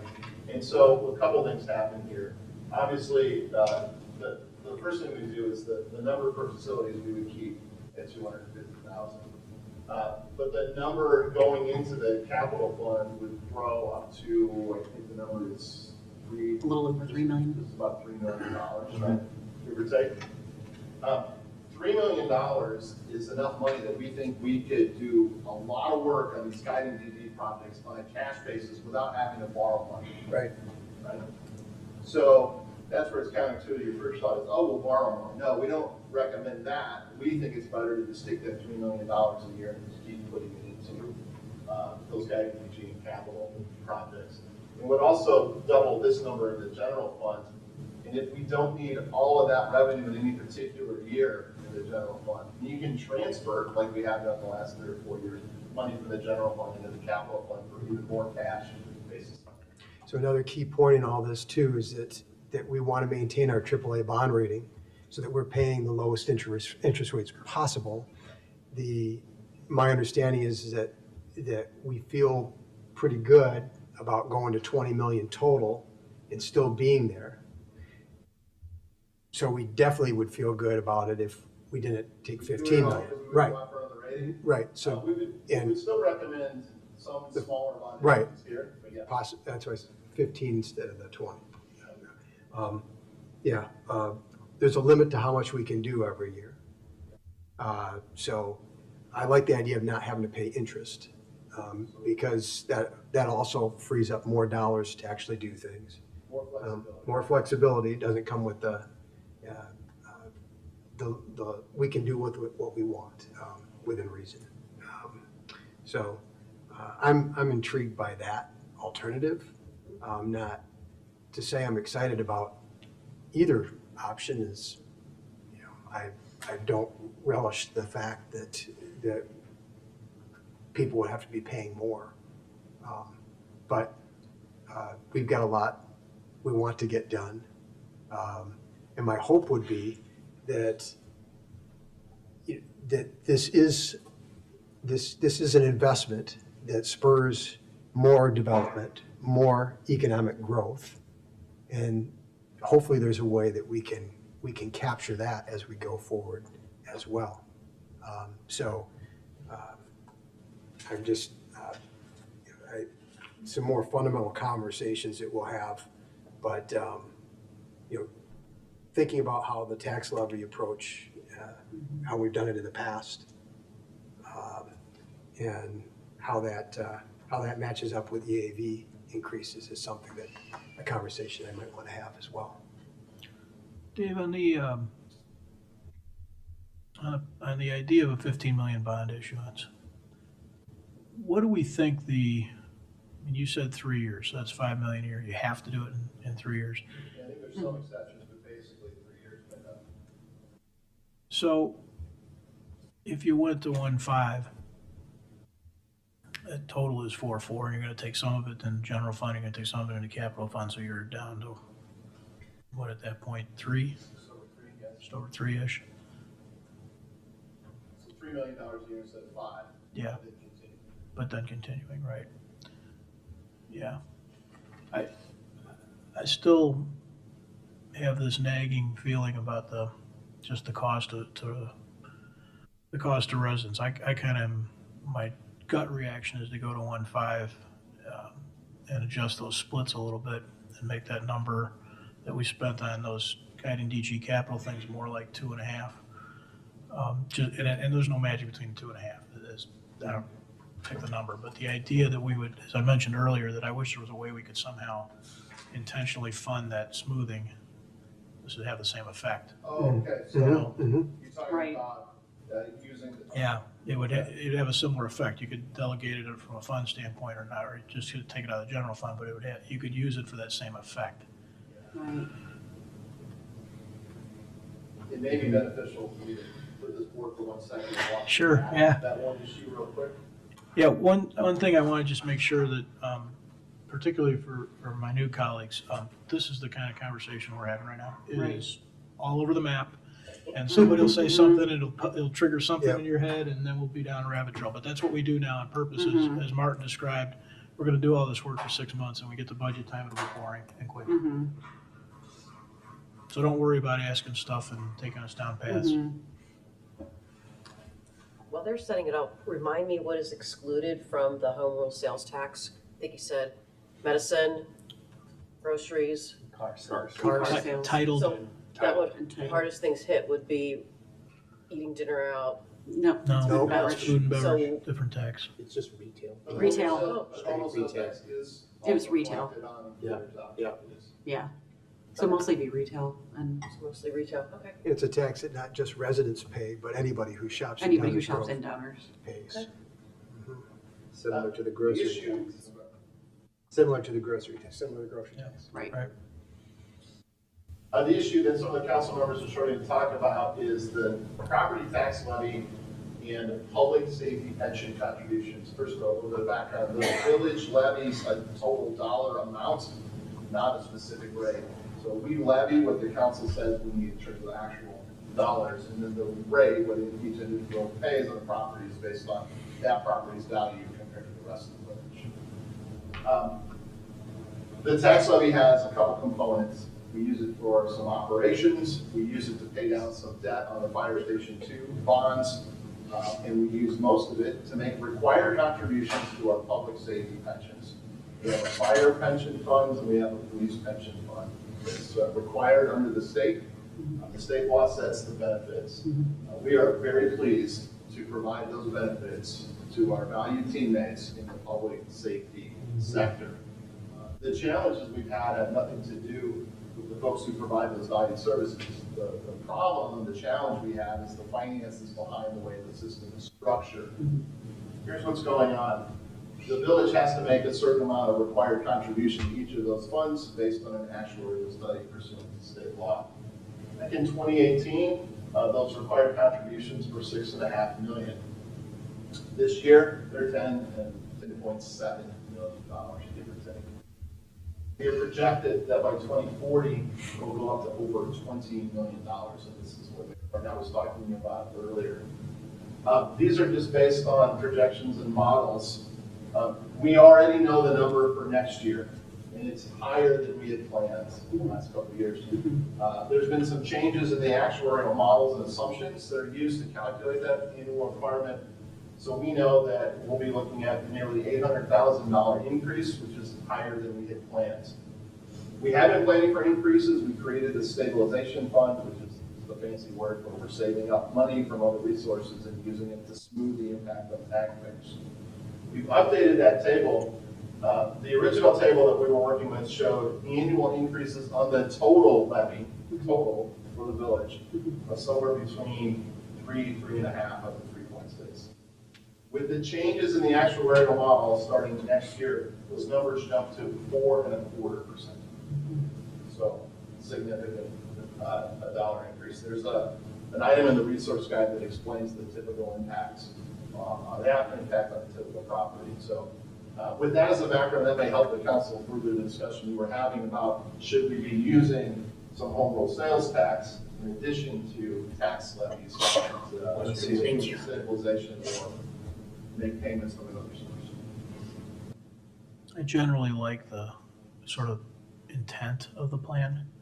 It's just a matter of how much revenue from where, in my mind. I mean, the Fairview Avenue TIF stuff, that's effectively an investment in EAV growth and commercial activity growth. I'm still kind of in an undecided position on how much revenue to pick up on the front end and thereby where to get it. Good thing you don't have to decide that tonight. I know, right? Exactly. I don't want to decide it real quick. Yeah, jump in. Yeah, so I think for me, I think it's, I too am a little undecided. The, sort of feels like one fell swoop with the home rule sales tax.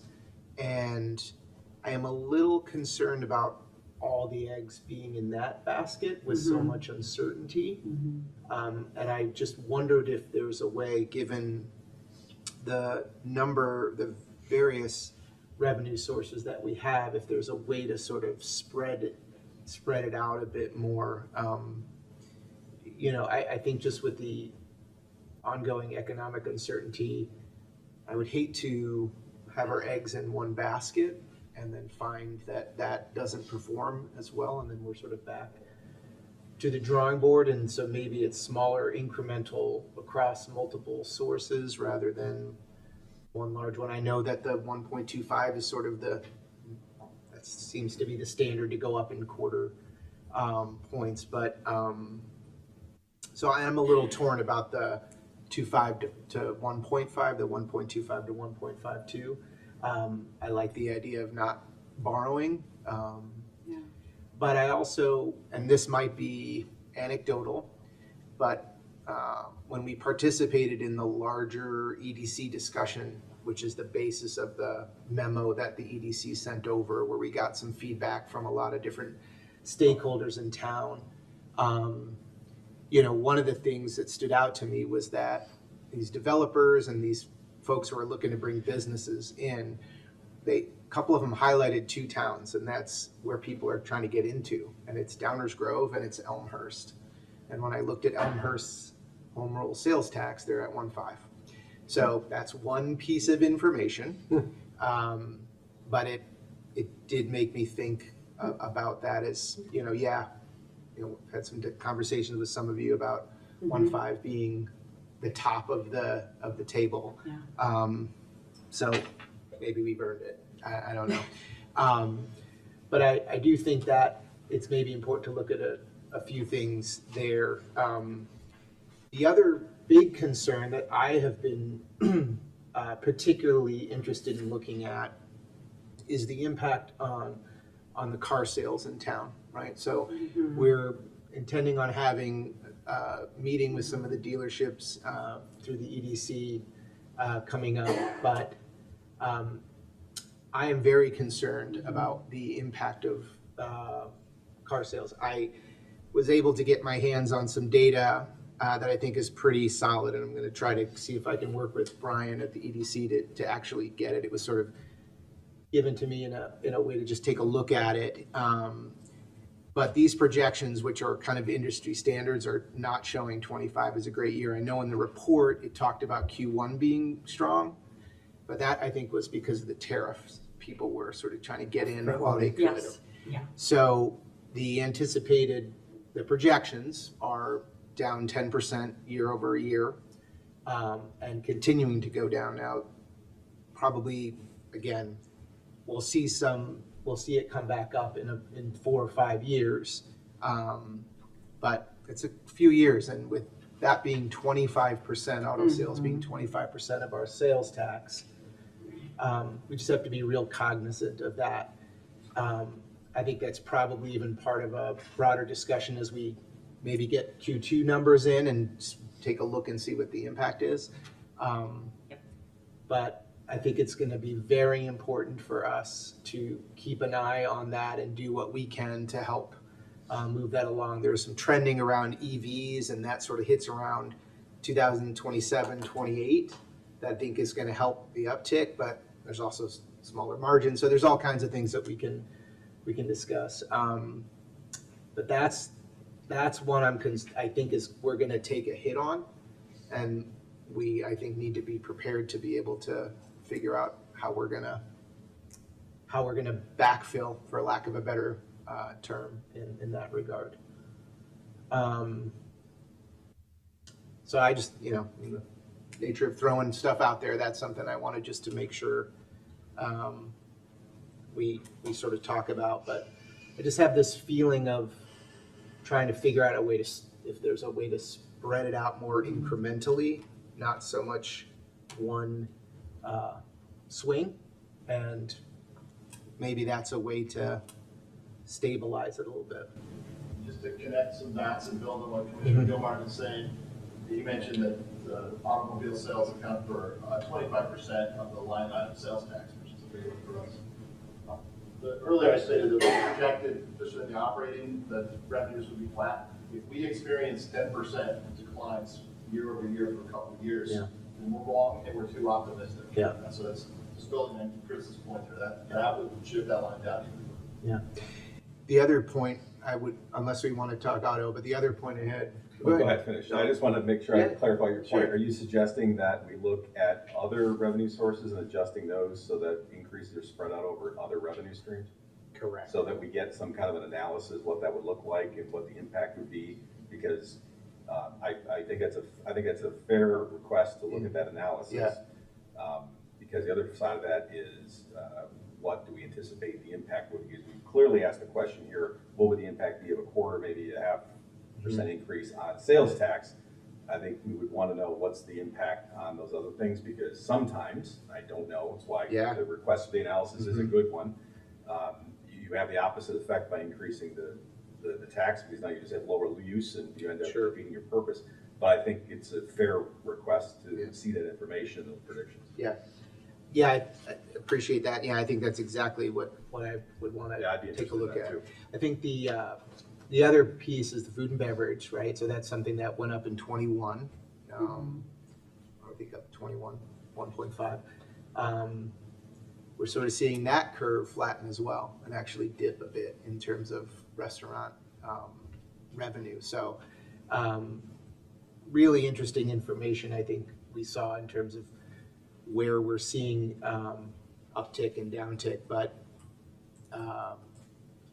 I think that's another one where we have to just keep an eye on. That certainly is, it was on sort of an upward trajectory and has really leveled off and maybe even coming down a bit. So those are two big buckets that I'm most concerned about, or at least feel like we need to make sure we have eyes wide open on. Leslie? Yeah, I had a lot of similar concerns. I know that there was supposed to be that meeting that was scheduled with some of our car sales folks in Lake and it had to be canceled. And I know of those car sales, I think in the report it said about 2/3 of those are foreign cars. So that means the tariffs are definitely hitting particularly hard in Downers Grove. So I do have a lot of concerns about that revenue. Do we have any idea, and is there any way to project kind of the typical hit of the consumer in Downers Grove of what it would look like for a 1.25 versus a 1.5? Like, do we have any, like from the Economic Development Corporation, of kind of like an annual, spend per capita, you know what I mean? Again, I know, obviously if we raise it 0.25, right, it's 25 cents per $100, or, if we raise it by 0.50, it's 50 cents per $100. Of course, we know that, but do we kind of have an idea of kind of on average how much people spend when they're kind of having a trip out in Downers Grove? That might help contextualize it for people too, so that, I know when we have these conversations, it is always really useful for the public to contextualize what it would actually look like in any given year. I think that would help us have that conversation with at least residents.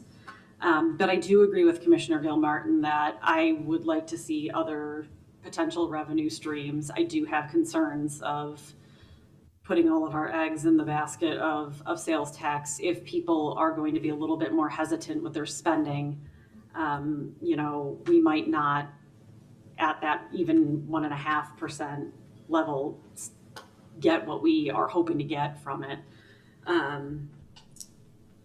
And so we might have to be a little bit more creative with how we might want to fund this. But originally, I wasn't completely interested in that 1.5%. But as we start to discuss this, I'm warming up to the idea a little bit. One question, I was the one who actually asked the question about the ambulance fees, because as somebody who now works kind of in that field, it is very likely that some pretty extensive Medicaid cuts are going to be going through. And so I would rather be on the more conservative end with regard to the GEMT program cuts. And so I was just kind of curious, how big of a contingency do we have for some of these in terms of how conservative are we? Because I think it's likely I personally think that we should probably not necessarily bank on any of those funds, just knowing kind of where the negotiations are going within Congress right now. Commissioner Sadowski, if you could get some comments, Commissioner Gilmartin's comments, these revenue projections are too high. Because if we do 700,000 a year in ambulance fees, and in auto sales, if they do drop 10%, you can't do that kind of algebra. Yeah. Right. These numbers are long. And so if we hear that concern from the council, we can go back to the drawing board and we can be a little more conservative in that projected line. Mhm. Do an analysis of other revenue streams that might help that. One thing we do know, without doing any additional research, is that the only truly predictable revenue being counted is the property tax. Right. And unfortunately, that is already being stressed. Right. Required contribution to. Mm-hmm. Tammy, go ahead. Yeah, could you talk to me about the building permits as a revenue source? It looks like that hasn't increased much. Who does that pertain to? And is that manipulable? And would that aid in revenue stream? Yes.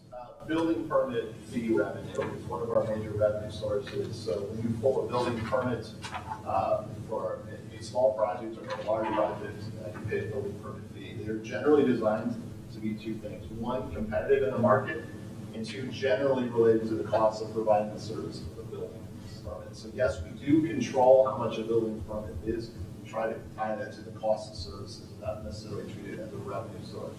Of course, here's what really happens. In the years that we have a lot of development activity and or a very large project like one of the downtown apartments or one of those, and that revenue goes up.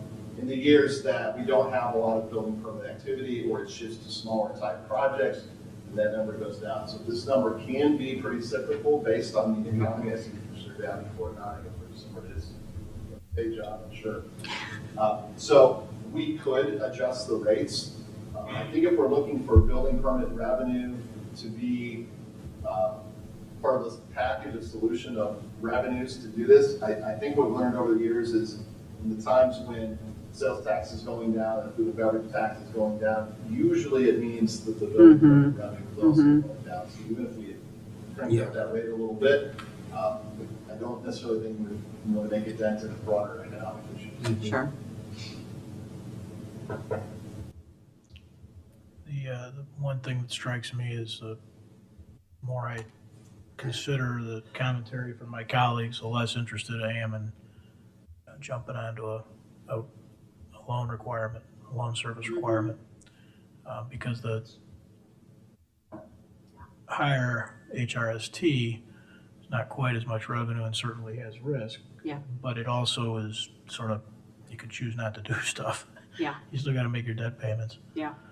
Are there others that share the mayor's concern on that? I think we've heard. Yeah, I do. Absolutely. Yeah, it's primarily one of the reasons I brought it up.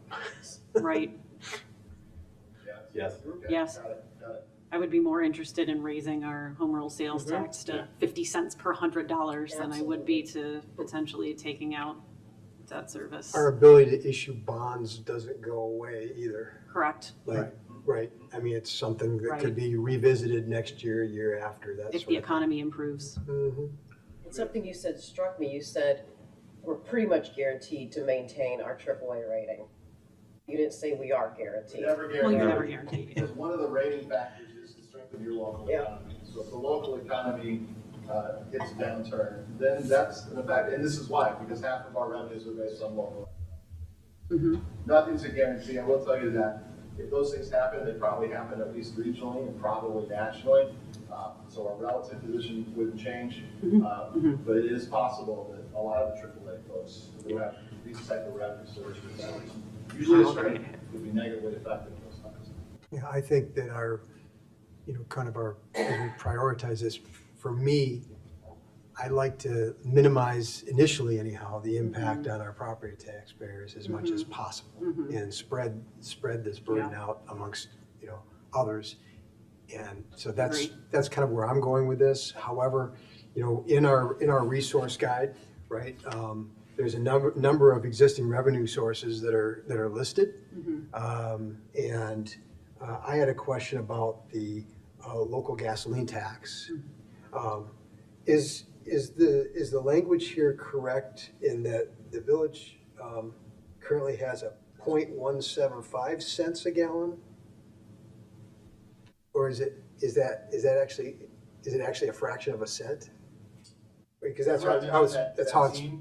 When I don't know the answer, I look very quickly at the baker, so we'll see if we'll put Mike in the spot. If we can't get the answer right now, we'll go back and get it for you. Okay, Our because current rate is 0.17 0.15 is our current rate. it says 0.175 cents a gallon. An No, increase to, An increase to, our current one is 0.15. Okay, so where I was, got it. What I was questioning was, is it a fraction of a cent like that? And if it is, Yeah. I mean, gee, it seems like we could up it to a penny in it. Very sensitive. It is. People do drive to other towns for 1 cent. Yeah, they will.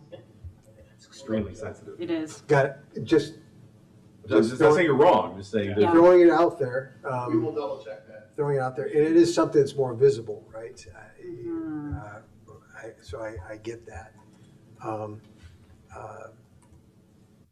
Yeah.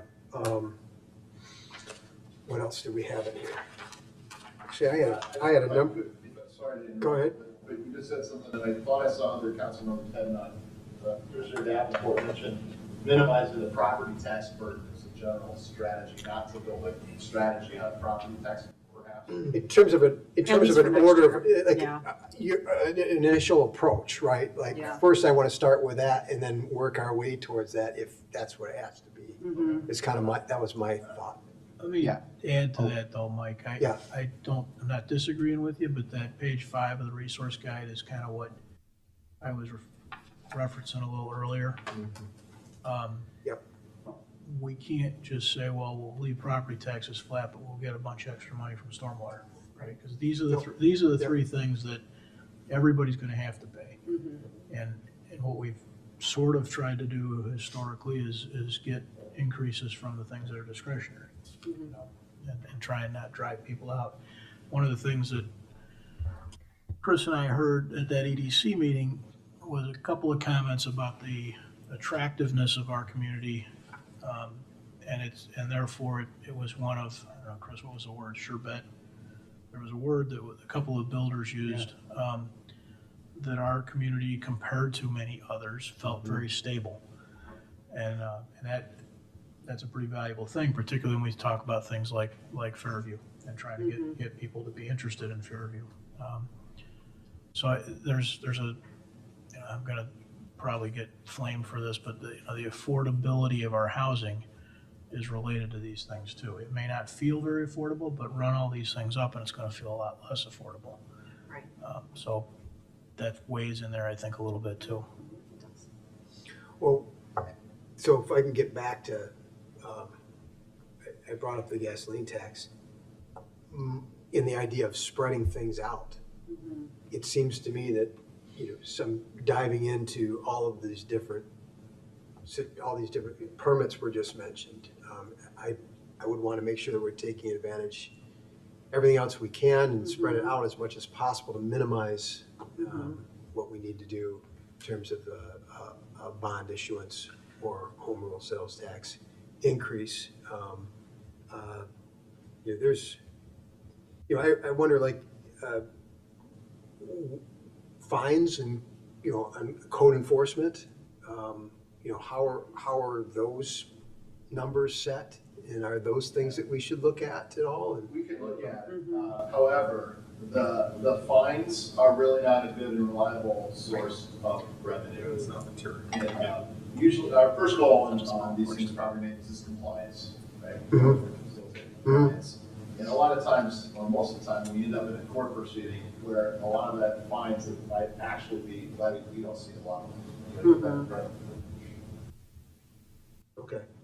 Well, just throwing out, we just had a conversation last week about our inability to collect from somebody who is, so it just got me thinking, are there other things that we're missing out on because we can't collect? I mean, I don't know. E-bike drivers. E-bike drivers. I think we got a Yeah, source coming that's- real quick. Right, there's something. All I'm getting to is, and I understand some of these other things just seem maybe minuscule compared to the task at hand, but I don't want to leave any stone unturned. I want to make sure that we're doing everything we can, including looking at efficiencies.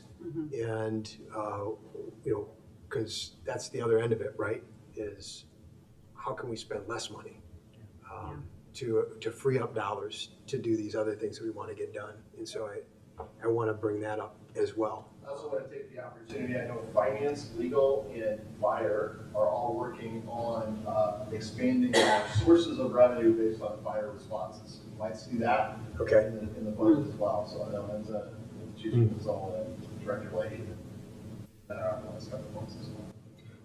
I'll feel a lot better about this in the end, whatever it is we decide to do, if I know that we've done everything we can and this is the best place. And that, this is what we've arrived at. I know that that's the process. That's the trip we're on right now, right? Is to get there together. But we need to, there's no simple solution here.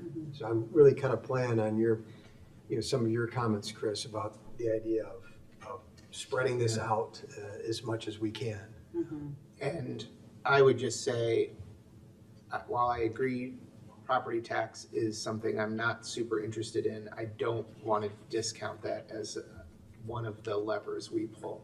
I just think, I was trying to think of it in the way, because we've been kind of thinking about how these revenue sources that are potentially driven from folks who come from out of town, food, beverage, just home, grocery, that kind of thing. But there are certainly things that pay for things that are in town. And I just wonder if there is some correlation to, if we have to go to property tax at some point, how do we correlate that with something that is like concrete here? I know it's all operations of what we're doing, but maybe capital projects, but I don't take that off the table in this incremental sort of. I agree, and I brought up the idea that I want to make sure that we're, through our tax levy, that we're capturing future growth in terms of EAV. I don't know that we're doing that right now to the extent that we could, based on our past practice. And so that's on the table for me as well. And certainly, part of the idea here, we talk about Fairview focus area, but just throughout town in general, we want to do projects that are going to drive economic growth, that are going to actually increase population, spread the burden out amongst more people. And so kind of going forward, I'm going to want to be prioritizing those projects that help me get to those places as quick as possible, so that I can use that growth as a resource to fund the things that we want to do.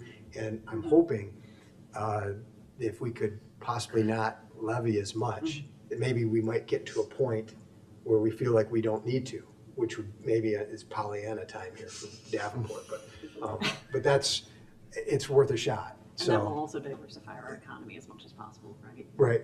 Oh, sure.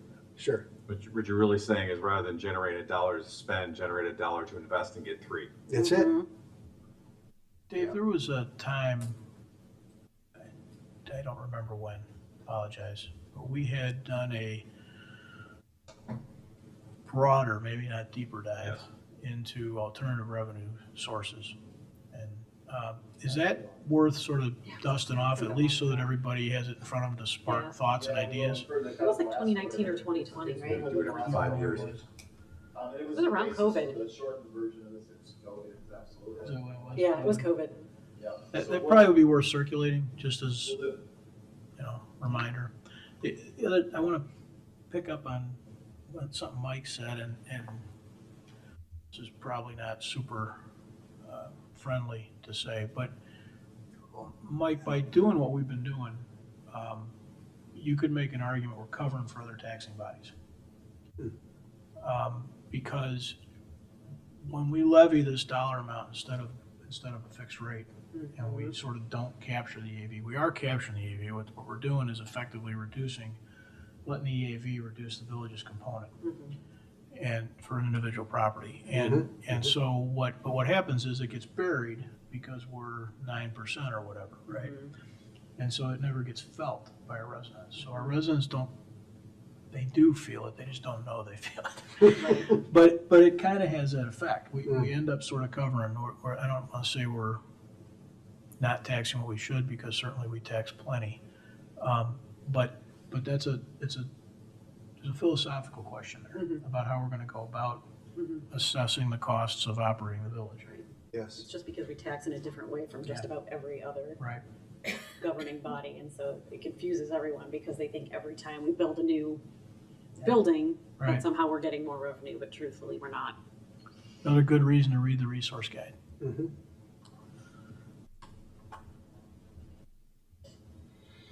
Anyone else got some thoughts or reactions to this, or do they want to just add to the discussion for next time? Chris? I mean, I think the healthcare costs is something that is another thing. Huge increase over last year.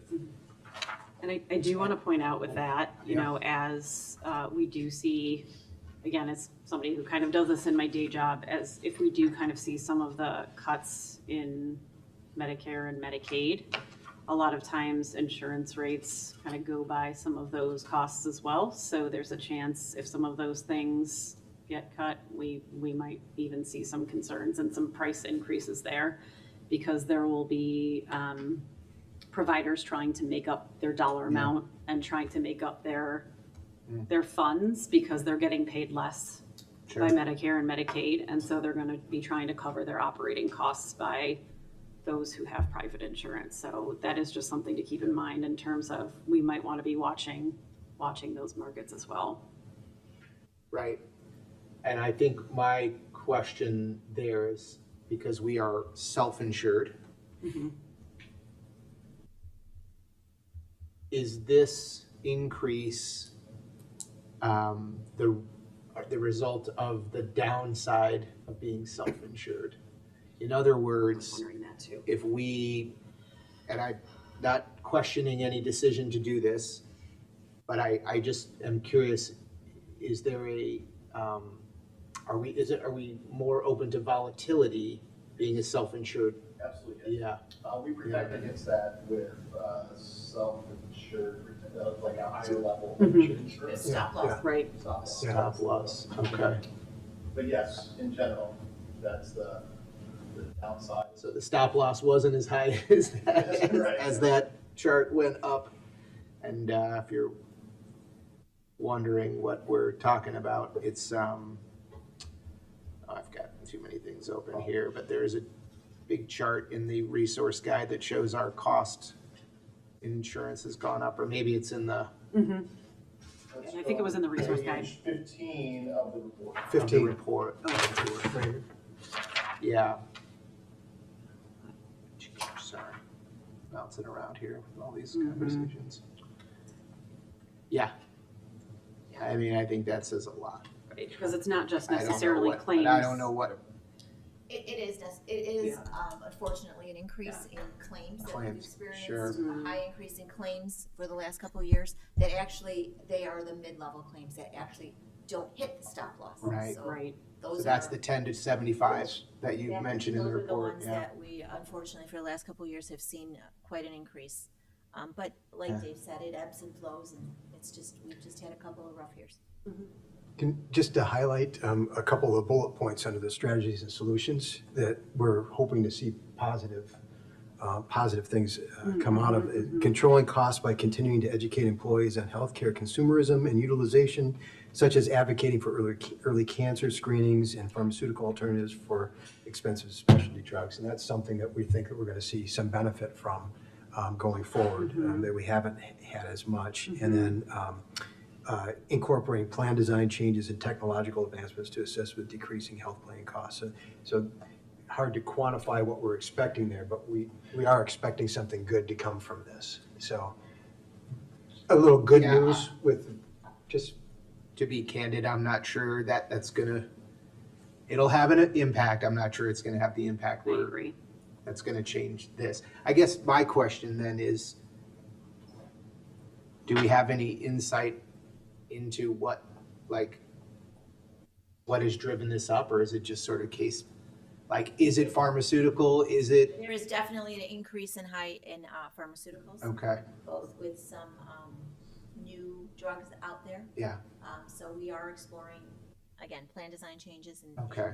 different things to address those.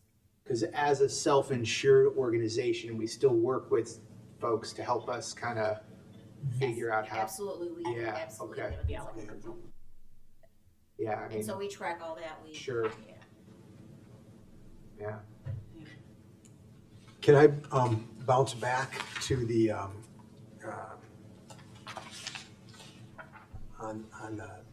the home rule sales tax?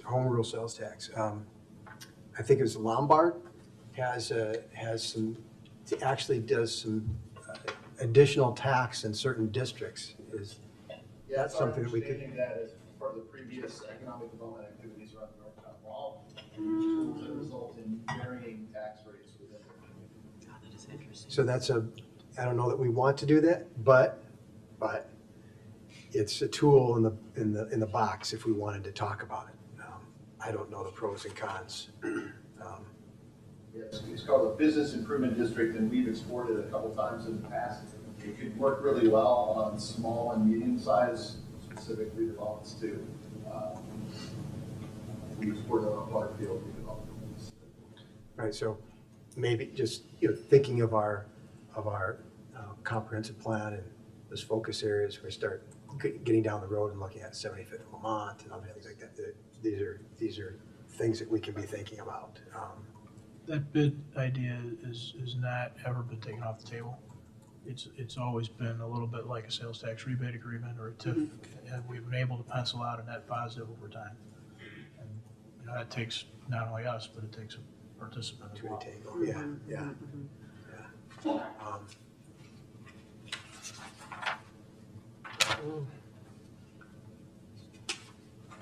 I want to add the facility comment here too. I'm not gonna make you flip the board, Dave, but when I was talking about that split, the home rule sales tax split, I was talking a little bit property taxes, but I also wanted to talk about facilities. Even without the facility assessment, don't spin it, Dave, it's okay. It's not that, well, might want to make comments on this side, but,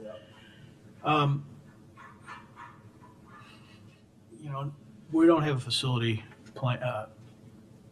condition assessment yet, but all of us are pretty aware to some degree of the relative nature of our facilities, right? And we're also pretty aware of the volume of work, whether it's police activity, fire activity, or public work demands, right? Those are all things that are increasing, and two things happen. The actual demand increases, plus the expectation of the quality level continues to increase. And so I'm a little concerned that, one of the things that made this building not doable, but one of the big components of this building was the accumulation of funds over some period of time from a variety of sources. Some of it was, confiscated type stuff. There was a variety of sources, but $250,000 is obviously better than zero. But I wonder if we're kind of missing what that demand really is. I guess I expect that to, not as so much a condition assessment thing, but as a demand and use driver thing. I don't think that, there's a couple of buildings we know we wish were nicer, but we're doing a lot of work not in the other facilities, and just the volume of equipment that you're moving in and out, the people that you're moving in and out, the times of day you're doing it. I can't help in my head but wonder whether or not we're going to be having bigger needs than we're thinking about right now. The needs not driven so much by condition, but by service demands. We completely agree with all of that. This $250,000 we put on the table was just for this couple-year horizon. Get the maintenance plan back and we start to assess those broader things. We don't think that's enough. One of the things that we were hopeful, or good things about this, is the flexibility of this. So we had shifting needs, we could move some stuff around. Even the bond proceeds, we would ask Ensign to write those documents in such a way that even though we pledge it for this, we would have the flexibility to use it on other things like this. So, this is not enough. This is not going to be enough for a long-term solution. So these 250,000. Mayor, just related to what you just said, and circling back to something I mentioned earlier, annual funding source in place to support the long-term maintenance of village-owned facilities. I'm very interested in establishing a fund dedicated to that. Dedicated revenue source. Yes. Right. Yeah, that's sorry. Yes, Right. yes. We have a major building fund. Right. Right.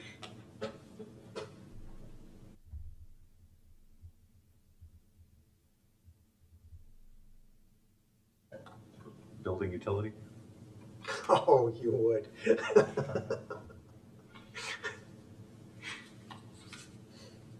ahead. I just don't want to forget to ask, going back to the automobile sales, can we maybe take a look at May or April and May and maybe get that out to us just Yeah. maybe year over year and then,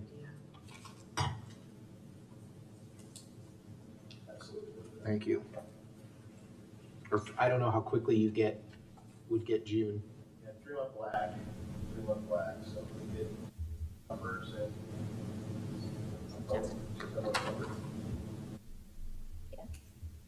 So how do we get Q1 for this year? I don't think we should have Q1 of this June now, so that we get March numbers. So it was just March you're reporting on? January, February, March, you got in June, 3-month lag. 3-month lag. Okay. You get them quarterly? Or can you do a monthly? I think we get a monthly with a 3-month lag. Okay. Okay. Whatever we can get. Whatever we get. Yeah, We're yeah. just gonna add it to this Yeah, resource yeah, guide. yeah. The council. Great. Yeah, thank you.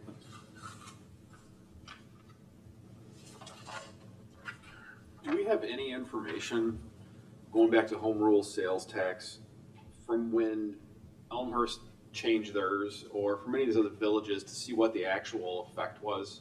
Because when we're talking about all these funding Yeah. sources, I just feel like home rule sales tax is the one that's going to be felt the least by everyone that's sitting in this room and everyone watching. Yeah, it's a small amount. And I can't imagine us having that conversation versus the real estate tax bills and increasing that revenue source is having any kind of a similar effect, especially if, knowing that we've already had levies with District 99 and 58, and people have already felt those.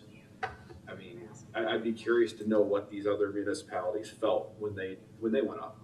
Yeah, a couple things on that. One is the idea that there's some amount of choice in purchasing and things that are taxed by home rule sales tax, some. But property tax, you have to pay whether you're renting or owning somehow, you end up paying whatever that increase is. In terms of elasticity of, the increase in the rate drive down economic activity and retail activity, our preliminary research on this is no, and these increments have not swayed purchasing decisions. There's been changes in sales tax rates going up and down in the last 15, 20 years. It doesn't look like they've been enough to create some sort of price elasticity in retail activity. There are limits to that, I'm sure, but the highest one out there right now on the home rule sales tax side is 1.5. So,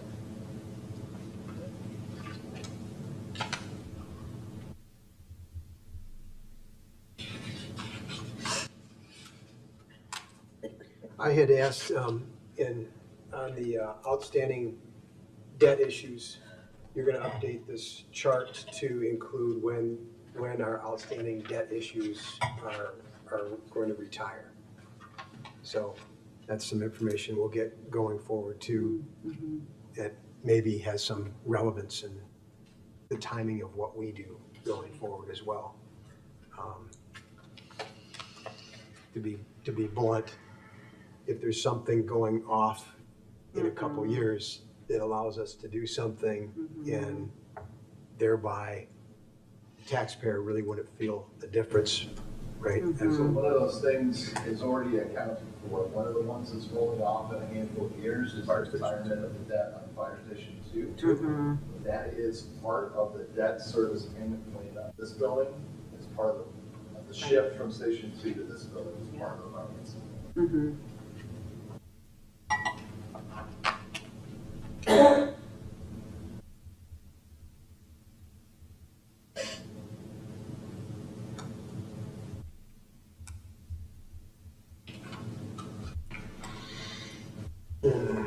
Anything else? And maybe just to highlight briefly, if anyone's looking through the information that we've got, we are considering a typical house in Downers Grove to be something of the magnitude of $474,468. And now I'm looking for the other chart. Of that amount, your tax bill, $791 of your tax bill is coming to the village of Downers Grove. So you might say, well, that's a lot less than maybe what I thought it was.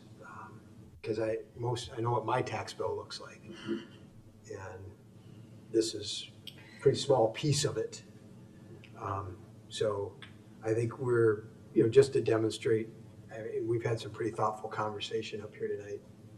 And the reason this is small percentage as it is because of the work of past councils and great leadership work of our staff as well. And hoping we can continue that trend going forward. That's all.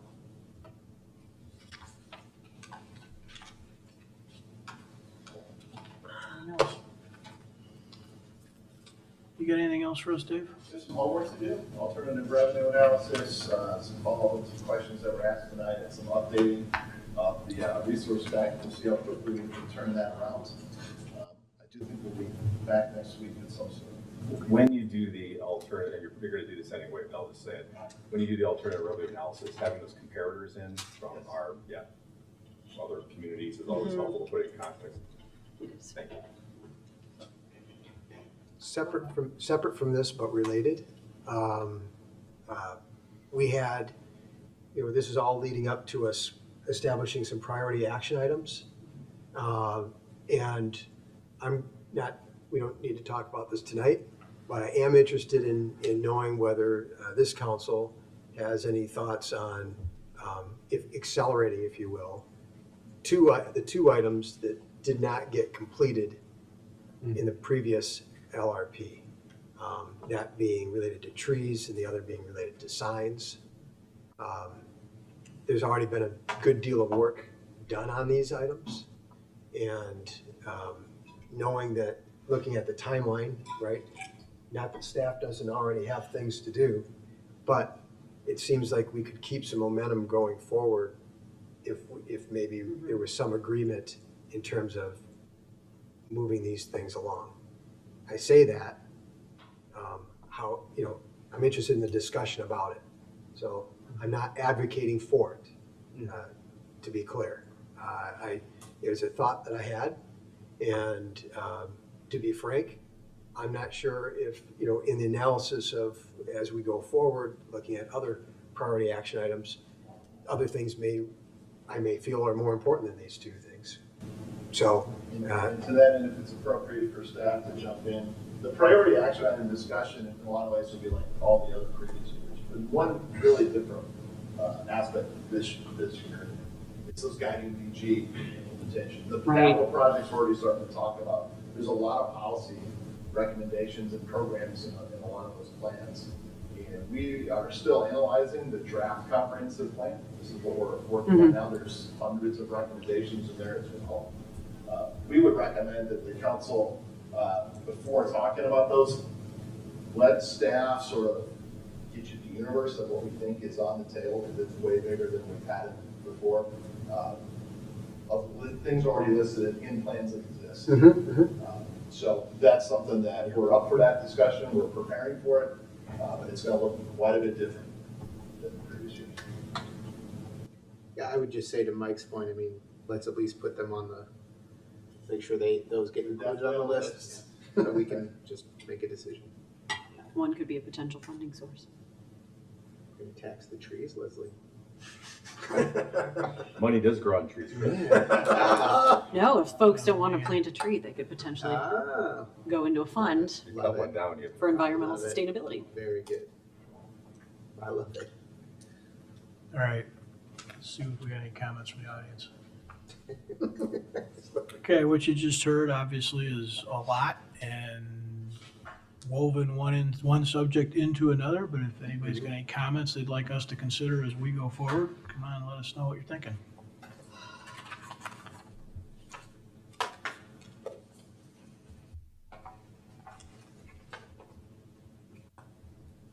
It is a lot. Question that first is, where is the resource guide posted? I missed it, if it's available online. Okay, thank you. It's a little disheartening to hear again how little percentage-wise the village tax burden is to the taxpayer. Money is fungible. The tax bill is the whole bill, whether you have a little piece or no piece, or a big piece. So the idea that you're only $791 out of a huge tax bill is irrelevant when the taxes are going up. So please keep that in mind. We don't want to pay more for anything, whether it goes to the schools who have taken a big cut now, or the village. It's a big, taxes are going up. We just got our tax bills, and it's, in some cases, staggering. So just because you're little doesn't mean you have no effect. There's also a suggestion that maybe you can make the numbers work by not doing projects that don't have to be done. And to focus on things that would really be of benefit. Some respects, Fairview focus area. The downtown designscape doesn't need to be done. We have a lovely downtown now. And, and y'all want to keep cars away. You don't want us to come down and shop. So that would be helpful. I can shop someplace else and save the sales tax that you're going to increase. But I think that your priorities and your way of thinking about this, that we have to do all this work, we have to do these investments, we're going to borrow money to do it, and we can raise this tax, that tax, and another tax, is not the right frame of mind for the benefit of the village and the taxpayers. I mean, we've had enough, to be honest, so thank you.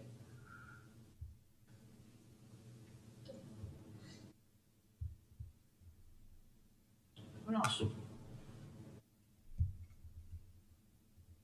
Okay, well, thankfully, we have a good team working on options and a good crew up here digging into the details. So we'll make some progress, I'm sure, in the next few weeks. Thanks, Dave. You finished? All right. That's quite That's enough. Item 11, council member reports. An opportunity for council members to report out on goings on in the community, other groups they're involved with, activities they think we should know about. Where should we start? Mike's laughing. Let's start with Mike. Yes, Mayor. It is 216 hours until Grow Fest. Oh my gosh. That's all. Rob? I can't top that. Leslie? Yes, we did have another ad hoc meeting on June 5th, and it was our second expert. It was Joe Philippek, who is the Associate Executive Director of Rails, and also happens to be a member of the Aurora Public Library District Board of Trustees. So he was a member when it was an appointed board and has also been a member of the elected library board now that it is a district. So he had a really unique perspective on things. It was really fascinating to hear his views on kind of the pros and cons of really the potential for diversity of boards, which was a little bit different, I think, than our last speaker. He really thought that elected boards could potentially open up the diversity of folks who are applying in terms of their professional status and backgrounds. Sometimes when folks are appointing people, we kind of have an implicit bias towards financial or legal or some folks like that. And so they saw that when there was an elected board, people who threw their hat in the ring, they got a little bit different employment. But they did see now this again was anecdotal, when they had their elected board, their racial diversity did drop a little bit. So it was interesting to see how, depending on what you view by diversity, it really could vary. So, but again, anecdotal to one place. From his perspective, again, it was very similar to the last speaker. You're going to have similar pros and cons in appointed versus elected boards, depending on whatever is happening in the community, right? So with an appointed board, of course, you have the potential to have particular relationships and people who are already civically engaged who might be there, but that's also true of folks who might be willing to put their hat in the ring for an elected board as well. But he really emphasized the point that it's important to acknowledge that no matter what the board, the job duties don't change. And just like the last speaker, the big key really is the education and the training that the folks that are on the library board, the trustees, get. So that really seems to be the theme, I think, that really came out of our last two speakers, was that you really need to put a focus on the education and training. And he said that from whether it be a district or a municipal library, no two really are alike. So they really are all very unique. Let's see,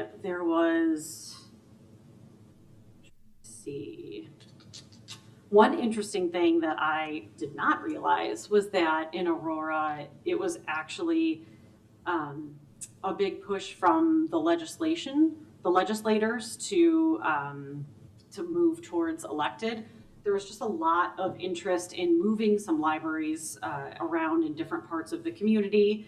And so it was a lot more complicated than I think we ever realized. And really it ended up working for them because they wanted to have just a little bit more control of their financial situation and where they were able to place their library. So they had a very complex scenario, and of course they are a population of 200,000, so it's very hard to kind of try and correlate that with our population. But he said that, you know, their reasoning for transitioning to a district library, again, was complex, and it was much more than just, you know, an elected board. And so you really need to take all of those areas into account if you are thinking about transitioning from one type of board to another.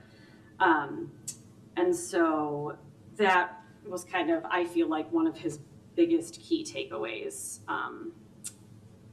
was that if you do plan on transitioning over, really think about the rationale as to why and if it's going to meet all of those needs or not. I think that was kind of the big takeaway that I had from there. I don't know if I missed anything. Our next steps are going to be that we are going to kind of evaluate all of the information that we have. We have a tentative next meeting. Ooh, let's see if I get this right. Thank you. June 26th, to have a conversation about everything that we've collected so far, see if we think we need any more information, and then potentially have a month to digest that material. Come back again tentatively July 31st, and see if we have a report that we are happy with, or if we think we need to, again, continue to meet and gather more information. Do you have anything else to add? I think it was a very comprehensive summary. The only thing I would add is to put a little finer point on, we left our last meeting with a charge to the ad hoc to think about what haven't we covered that we haven't already, because we want to start looking at getting a report started, or at least talking about what the report will look like, so that we can move this along expeditiously and hopefully as Commissioner Sadowski, if you could say, we have 2 meetings set. In the perfect world, we wouldn't have a third. And that is all I have. Thank you, Mayor. Thank you. Tammy? Nothing this week, Mayor. Nothing? Chris? Just that there are 365 days until Martin Tully's next birthday. So I want to wish him a happy birthday, Martin. Thank you. That's it, Mayor. I appreciate that very much. Yes, it is a milestone. It's kind of impactful for me to turn 40 today. It's 30 now. I'm going to quite deal with that. Well, I figured I'd be straightforward with that. I do want to thank Commissioner Sadowski for being very thoughtful and bringing in a birthday cake, which I would invite all of you to share in. We didn't know how it would look on television, although it might have gotten you a cooking show gig, so maybe we should have kept it out here because it looked pretty darn good and it smelled even better. So thank you. It's very thoughtful of you. I greatly appreciate it. Very kind of you. But my milestone, and thank you for the kind wishes, my milestone is not the only milestone. I'm thinking of an anniversary milestone. So some of you may know that last week, our very own village manager celebrated 20 years with the village of Downers Grove, having first come here as an assistant village manager and fighting his way tooth and nail up the ladder to become village manager. And I was thinking of an appropriate analogy, and it had to be, the Chicago Bulls 1984 NBA draft pick of a person called Michael Jeffrey Jordan. It's been said that the Bulls' decision to draft Jordan has been widely regarded as a pivotal moment in the franchise history, as he went on to lead the team to 6 NBA championships and became one of the greatest players of all time. So I won't say whether Dave's a better shooting guard than he is a center, but I didn't want this milestone to go unnoticed because in many respects, bringing Dave Fieldman into this organization was a pivotal moment in this franchise's history. Dave, I remember interviewing Dave for assistant village manager way back then, along with the mayor at the time, and also being involved when it was decided that he should step up and become the village manager.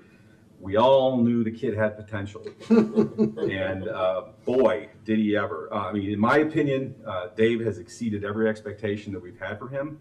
He has guided this organization with wisdom and with innovation and mindfulness, openness, and transparency. Just what you witnessed here tonight is a very small piece of Dave Fieldman and the style that he's brought to Downers Grove, making it a leader in DuPage County and beyond. And many organizations will always want to inquire, well, we have a difficult problem. What are we going to do about it? What would Downers Grove do? And reach out to Downers Grove staff and ask, because that's how much this community is held in regard in terms of its leadership, its municipal leadership. So Dave, I just want to say congratulations on 20 great years. Thank you for spending them with us.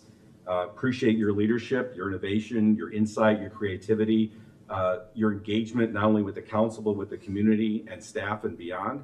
And I think we've accomplished some pretty cool things in your leadership. And I would dare say that I know you didn't do it alone, because Dave Fieldman would say it takes a team. And there's a lot of people who are rowing that ship, and that is true.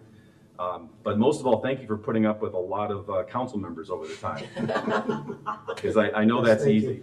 But congratulations on 20 years. Thank you for 20 years of exceptional service to our community. And I don't know when you're planning on retiring, but I hope it's at least not for another 10 or 20 years. So congratulations.